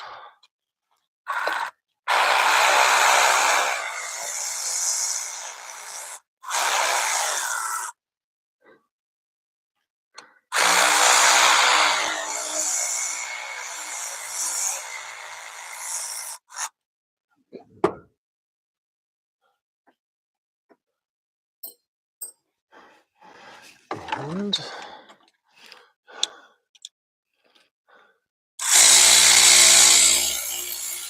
damn it. I got to do the inlet port on this. And he's on the other air compressor. They don't put it on standard.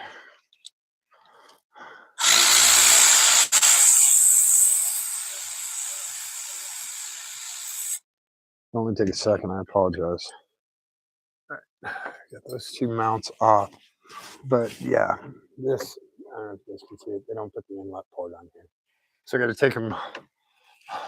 Well, I can leave them on the other one. I have a new one over here. Nope, those are the mounting screws.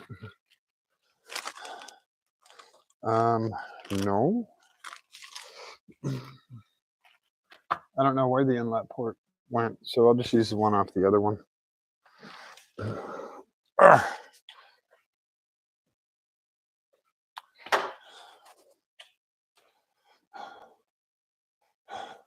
So close. This won't take very long, I don't think.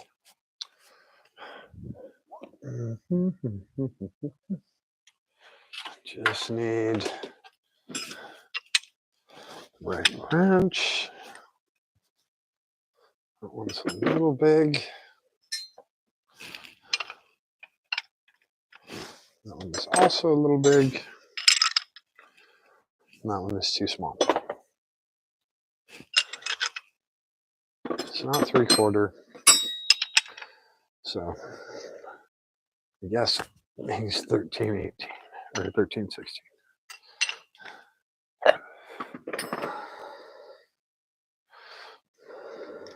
Okay, now we are done with this air pump. I need to clean the thread tape off of here, put on new thread tape, put him on.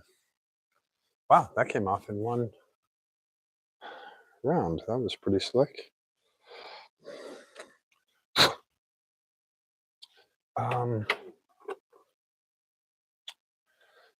This is, they call this shit mega tape. Okay, let's try mega tape.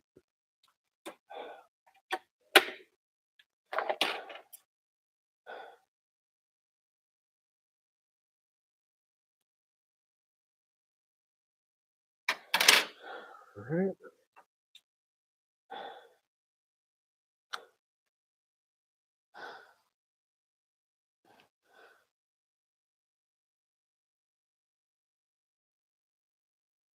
So, come on. There you go.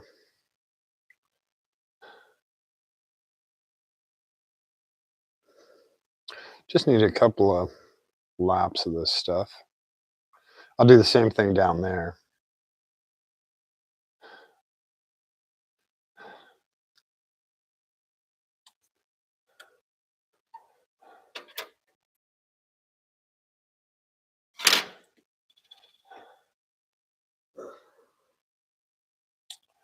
Is actually thread sealant tape and works really well.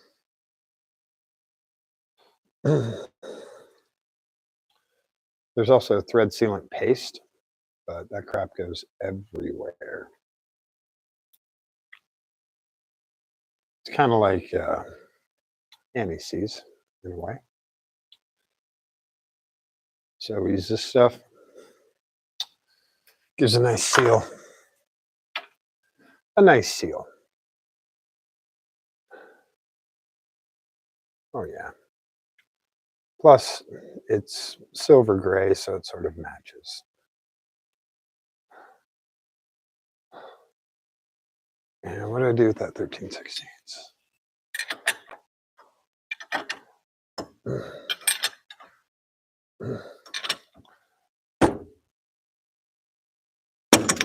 Wow. All right. All right.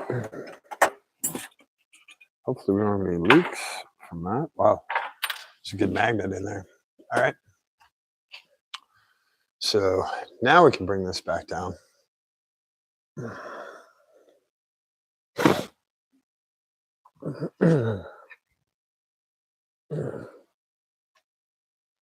Okay. So here's our new compressor with our new inlet port.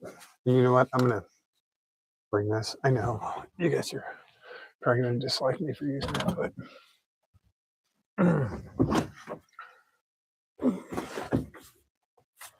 all right. So I'm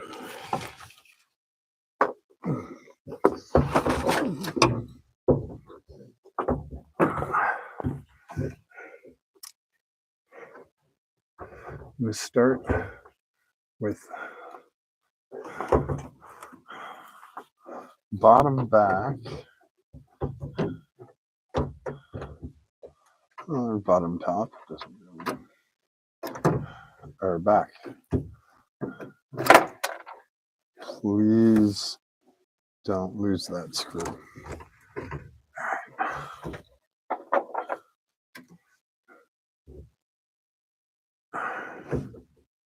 It's not a screw, it's a bolt. I know.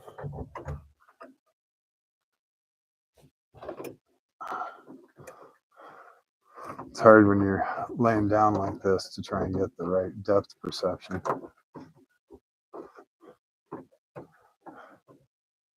Okay.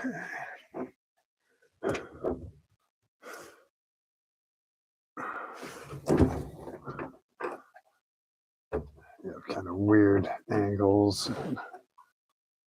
You got wires and stuff in the way. Now this is a Viking air compressor. You can see the name there. And I'm going to leave these guys just kind of finger tight so I can get the front ones on. Here's a nice braided line. Now, this is braided versus this is a nylon braid on the, oh God, what's the name? Now I forgot the name. Viair. It's a Viair compressor. And when I originally got the system, I thought I only needed one air compressor. I thought that would be fine. And it is not. It is definitely not. So let's see. We can do this front without losing the bolt. Oh, did he grab? He did grab. Oh, yeah. All the way in. Oh, yeah. All the way in feels nice. It really does. All right, this one is going to be a little bit more tricky.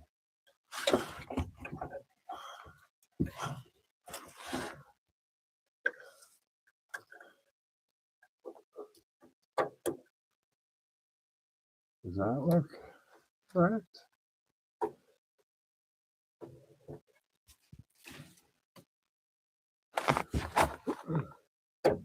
Oh, oh, oh, oh, oh. Okay.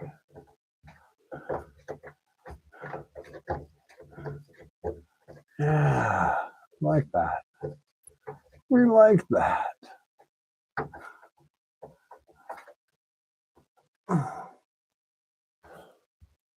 All right, let's get this guy tightened up.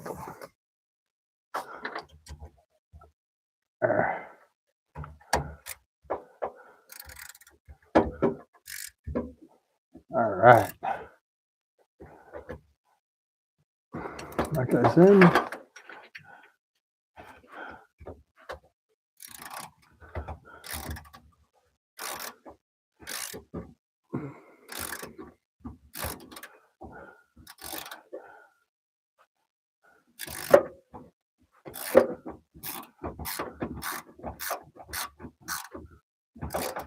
this guy's in. Now, like I said, these guys are part of the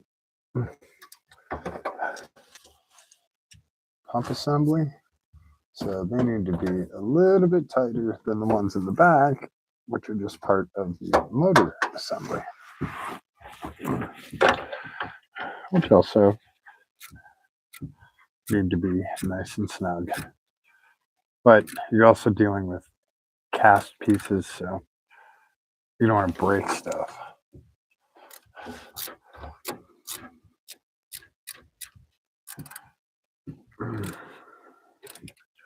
So here we go.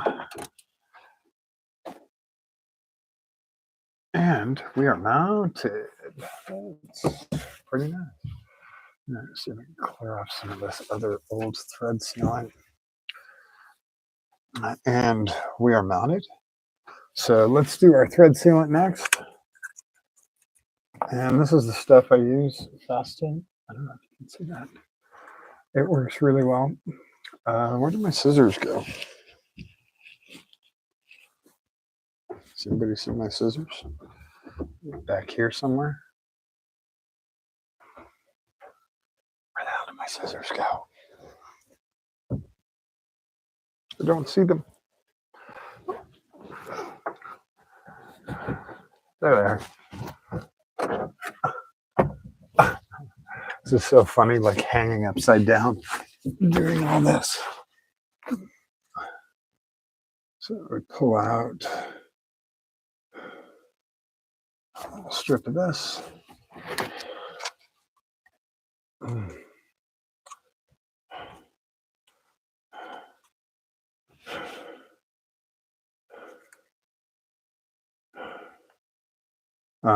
Which way? Yeah, the other way.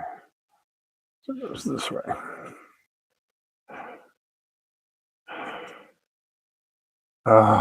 Stay on there.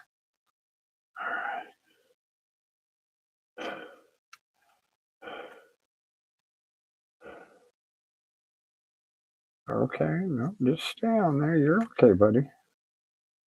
You're okay.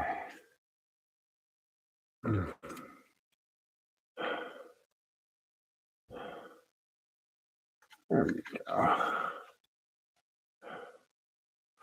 When you wrap this on there, you want to make sure the tape is going in the right direction to where it is, the tape is technically getting tighter as you're threading it in.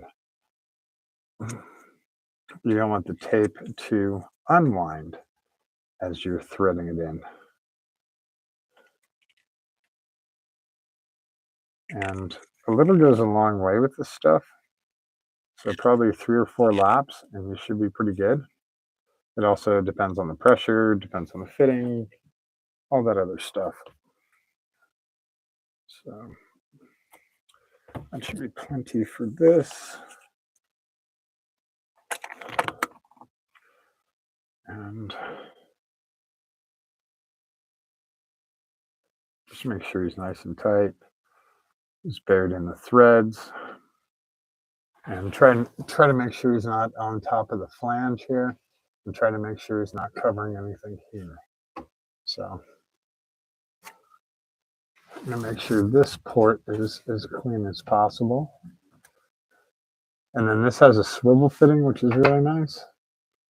So we're going to start threading this in, maybe, if he will thread. It's so weird at this angle.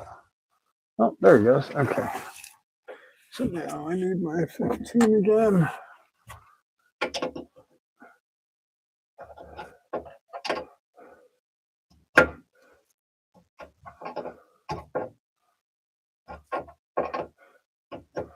And the nice part about the swivel fitting is you can move them over here. You can do them, like this, however you want.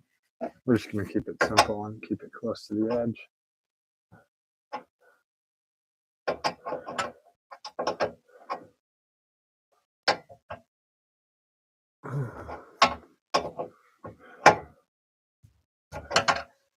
And there are stickers on here on the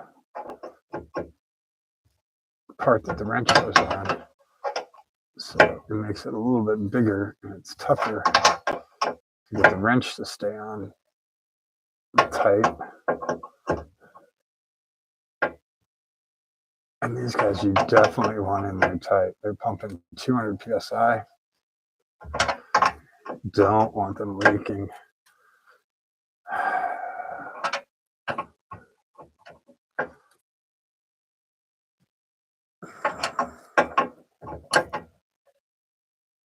Change hands here.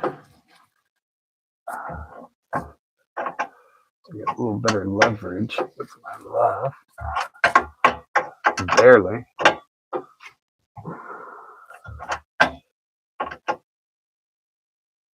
There we go.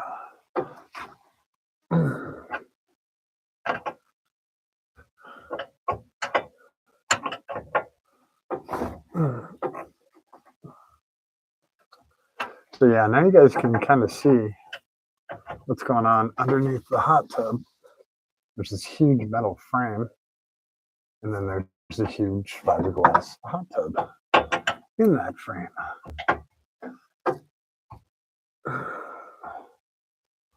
And that's how this car was built. I did not build this car. Just for the record. Wow, okay. I think we are tight in there. That is really tight. Okay, so last part is electrical. And we have this ground for this relay that we need to do.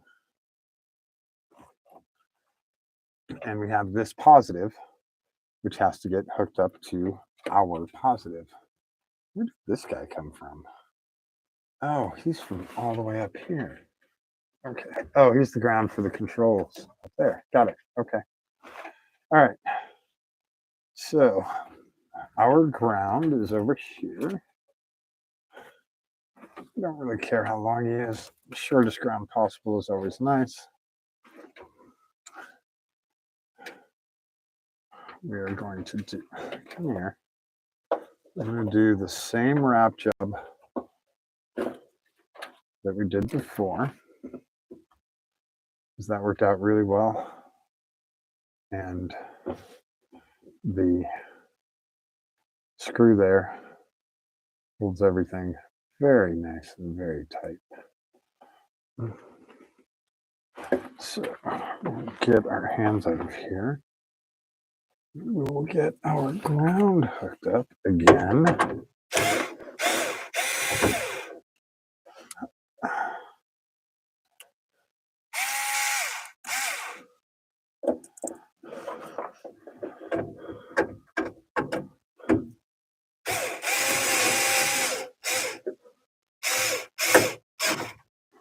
Okay, and then our little yellow guy hopefully will stay up there.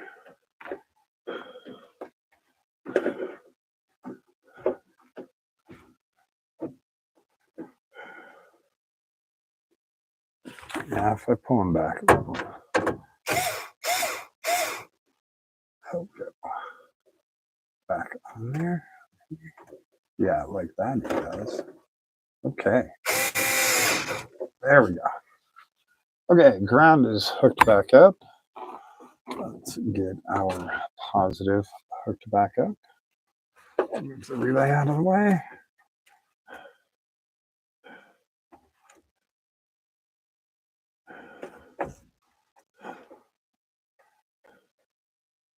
And again, we'll do the same.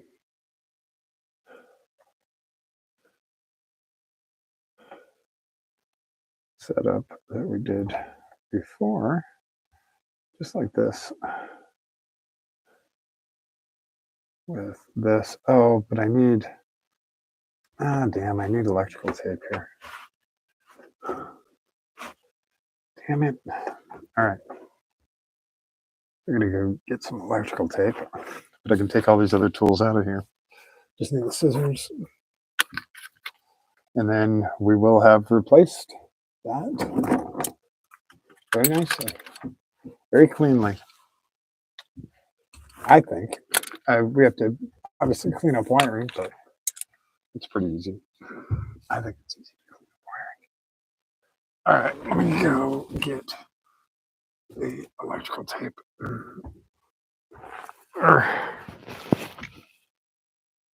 It's always fun. Always fun. Getting under the limo is always fun. That's not true. Ugh. Being 6'1", it's a huge pain getting under the limo. All right, let's put these guys away. No.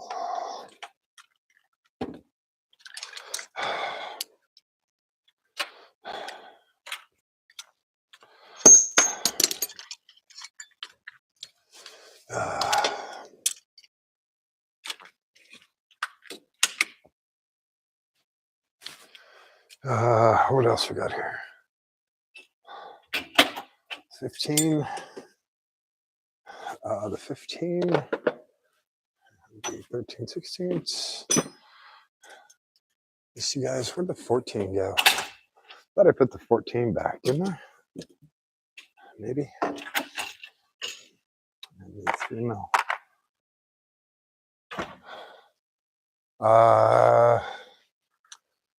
Electrical tape. I have scissors down there. And 75 miles of electrical tape. There we go.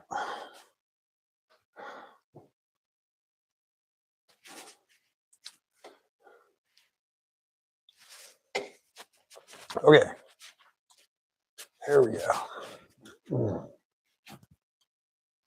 Oh, there's the 14. Okay.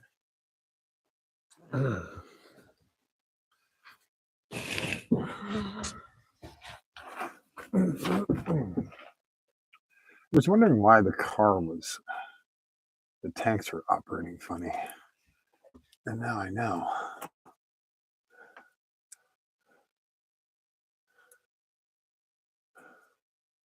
Now I know why.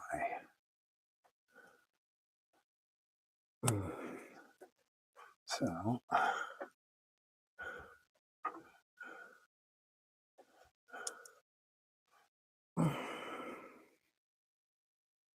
all right.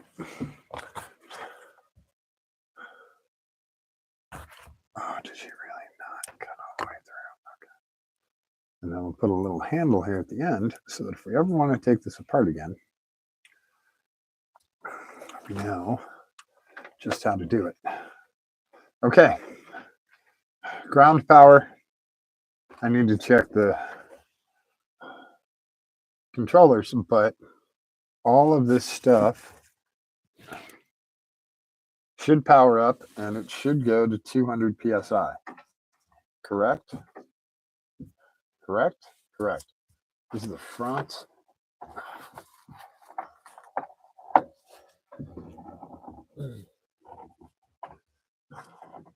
This is the rears. Everybody's happy there. Connector, connector, fuses, fuses. This will be a lot nicer once all this stuff gets cleaned up.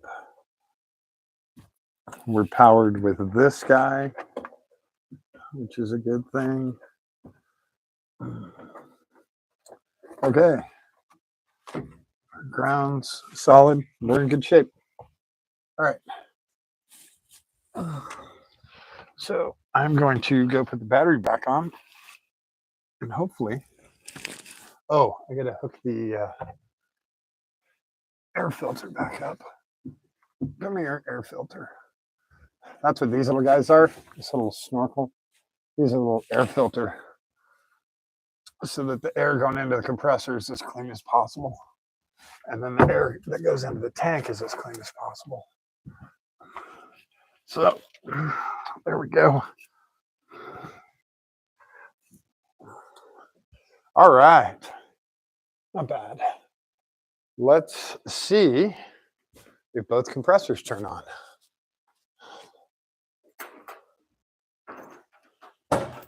Okay. Put power back on.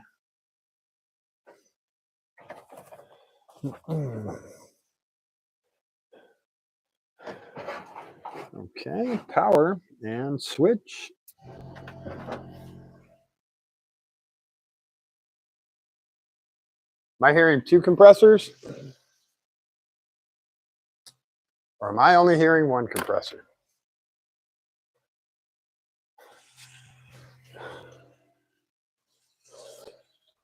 I think I'm only hearing one compressor. Yeah. Well,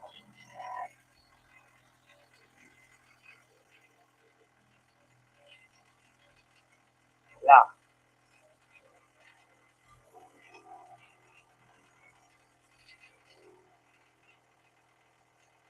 Okay.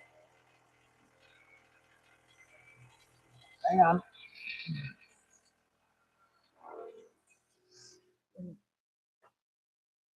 Let's try this.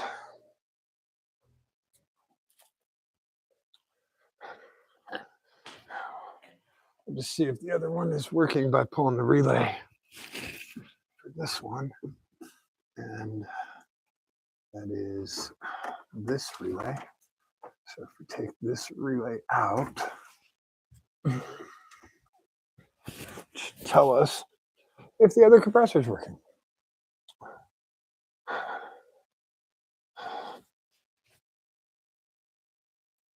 Nope. Awesome. So why is the other compressor not working? As we literally have power to everything.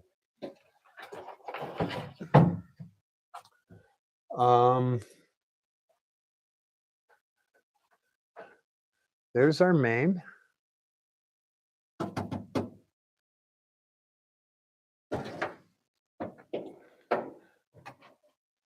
That is our switch for that.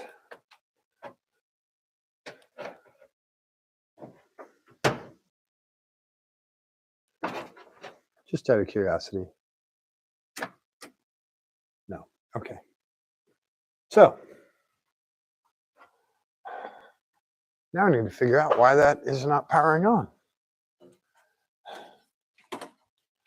Did I get a compressor for no real reason? So, do we have a bad relay?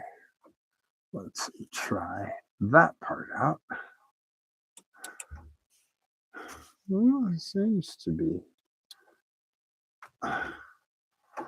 clicking.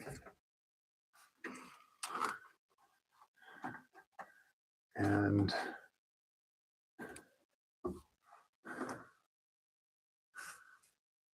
all of these guys have power.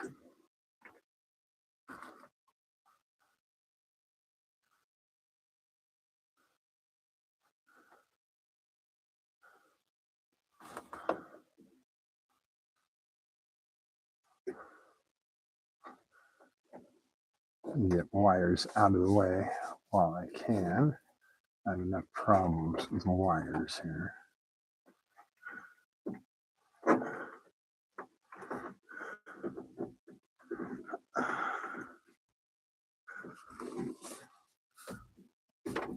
There we go. Stash him in there.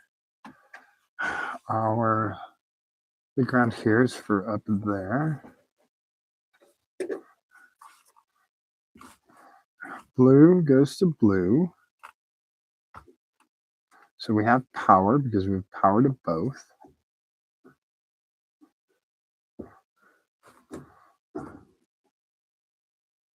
These guys, the neutral is on to the, that's to the switch,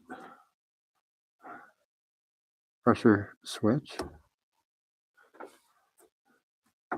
This power from the relay to the compressor. Yes, to the compressor. And I have power to the relay. So it is not a bad ground.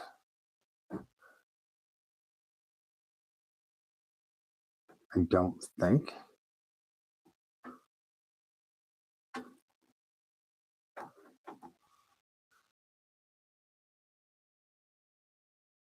Well, it can't be a bad ground because it worked before. Okay. But if I put this relay back in, this compressor is going to fire up. Okay. So it's not a relay issue. It's not power because we have power to both of these.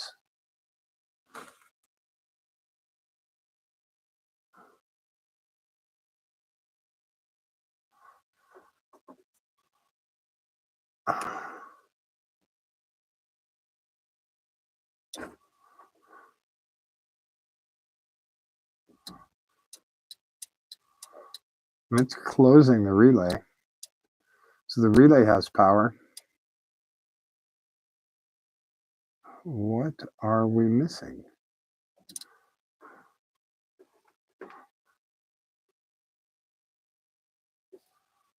What are we missing?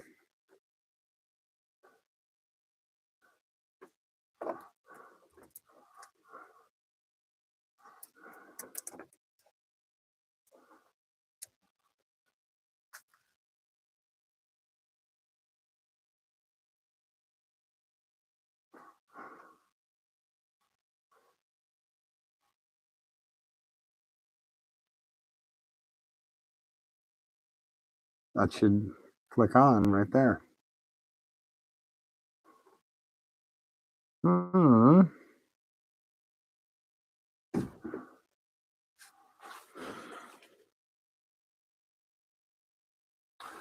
Okay, let's try this.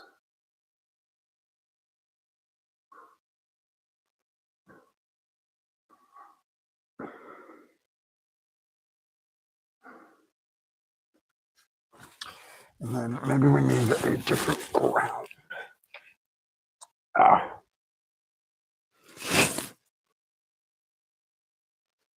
Although that ground worked for a long time.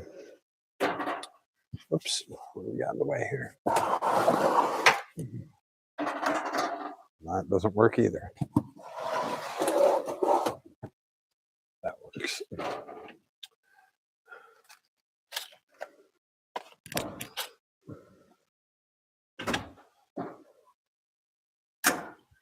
So I'll just do a jumper.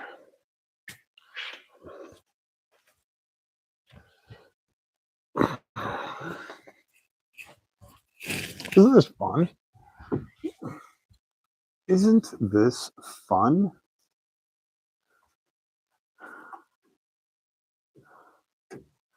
I can't even get on that.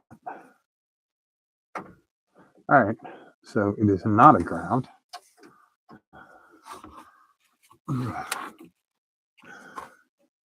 And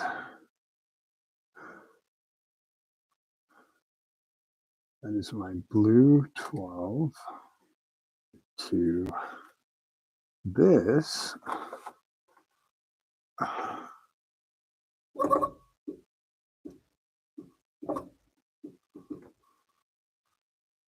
Okay. So that works.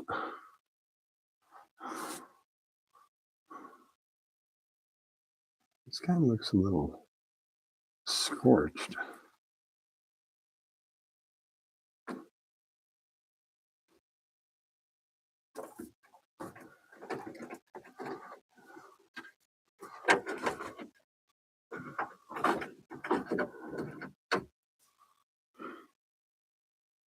You probably got hot on some of them, but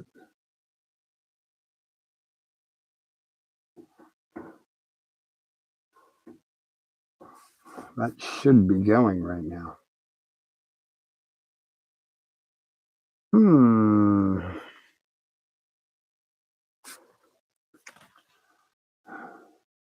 Both relays work.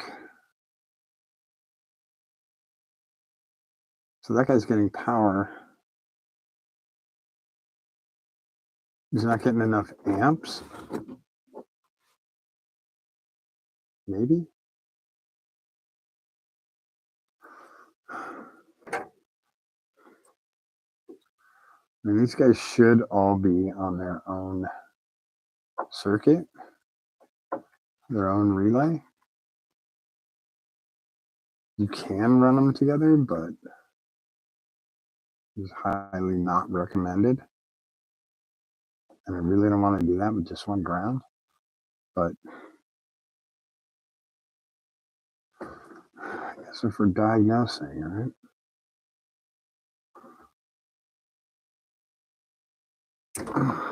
Let's go from the top there. See what I get. If I can get. Oh, well, he doesn't have a relay in him. Yeah, hold on. Is that correct? What am I missing here? Where's my vertical blade? There he is.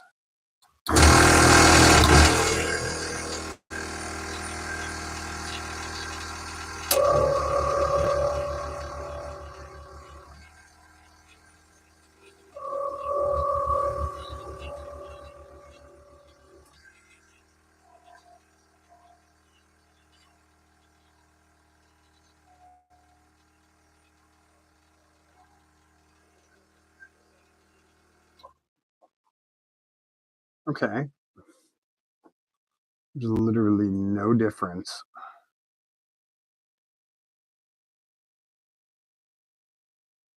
Between that, and then that guy should just, he should just kick on. But he is not. Okay.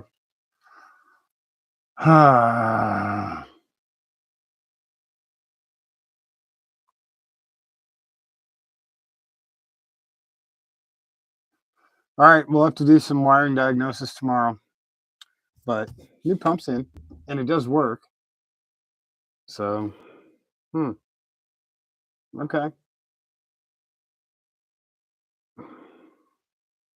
The only thing I can think of is there's something wrong with the relay socket, because the relay works great. Socket does not work great.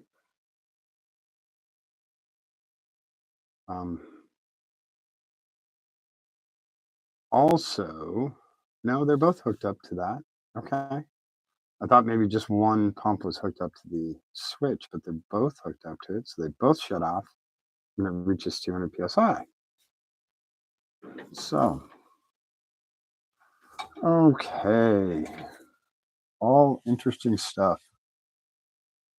The other thing that I'm wondering is any of this wiring, it shouldn't affect, well,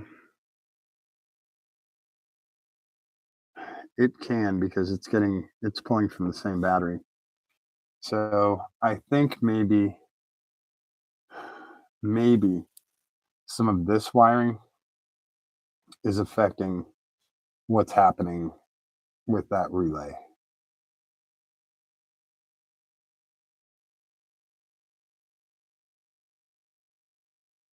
I don't know why though. It's a separate, I mean, it's a separated system.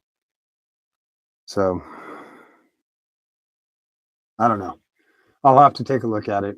I got to dig up some wiring diagrams, also for the controller. So I'll have to do that stuff. Hopefully you guys enjoyed looking at the back of my head. I'm sorry, that probably wasn't the best view for anyone. Yeah, and I can see kind of more of it. So I apologize for the rough view. I'll get back on the wiring and see what I can figure out tonight with the controller and that relay. That relay should not repeat. It should not be, there should not be a problem with it, but that also tells me that that air compressor is probably not the problem. So I thought we had a problem with the air compressor, but we do not. We have a problem with the air compressor not getting power. So I'm going to run separate power. I'm going to run a separate power cable from that battery up to that, and I'm going to separate the wiring. So the compressor at the front will be wired to the controller, or sorry, compressor at the rear will be wired to the controller at the rear.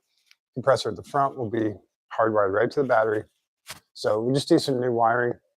We'll do some 10 gauge, probably maybe 8 gauge all the way back, and that will tell us where that wiring issue comes from.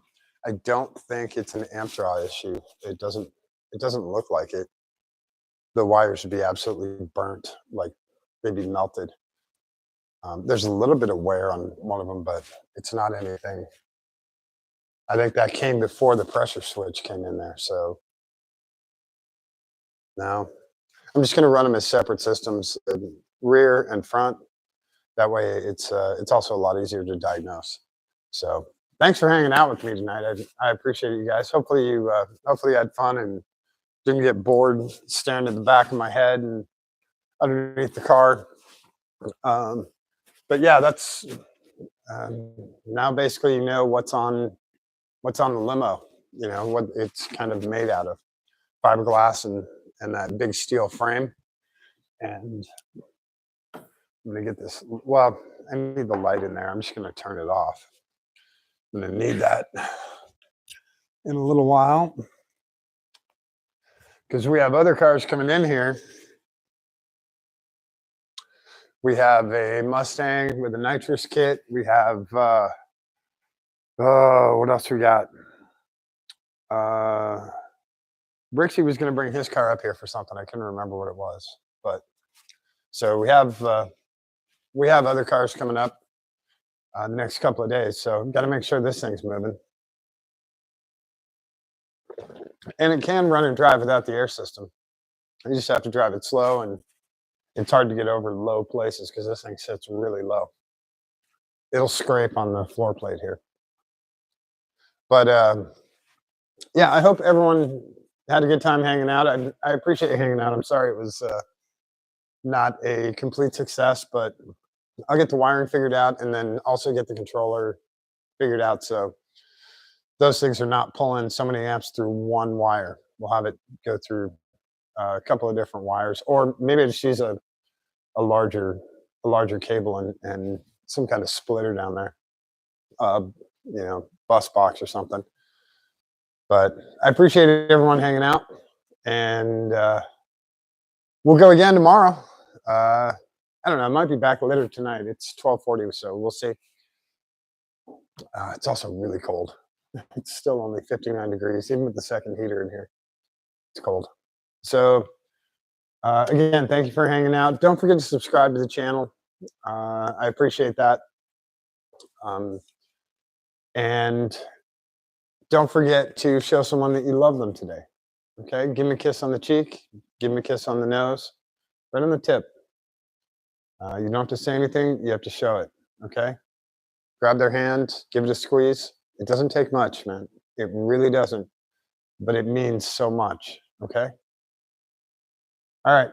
Thanks, everyone. I will catch you on the next live. Cool.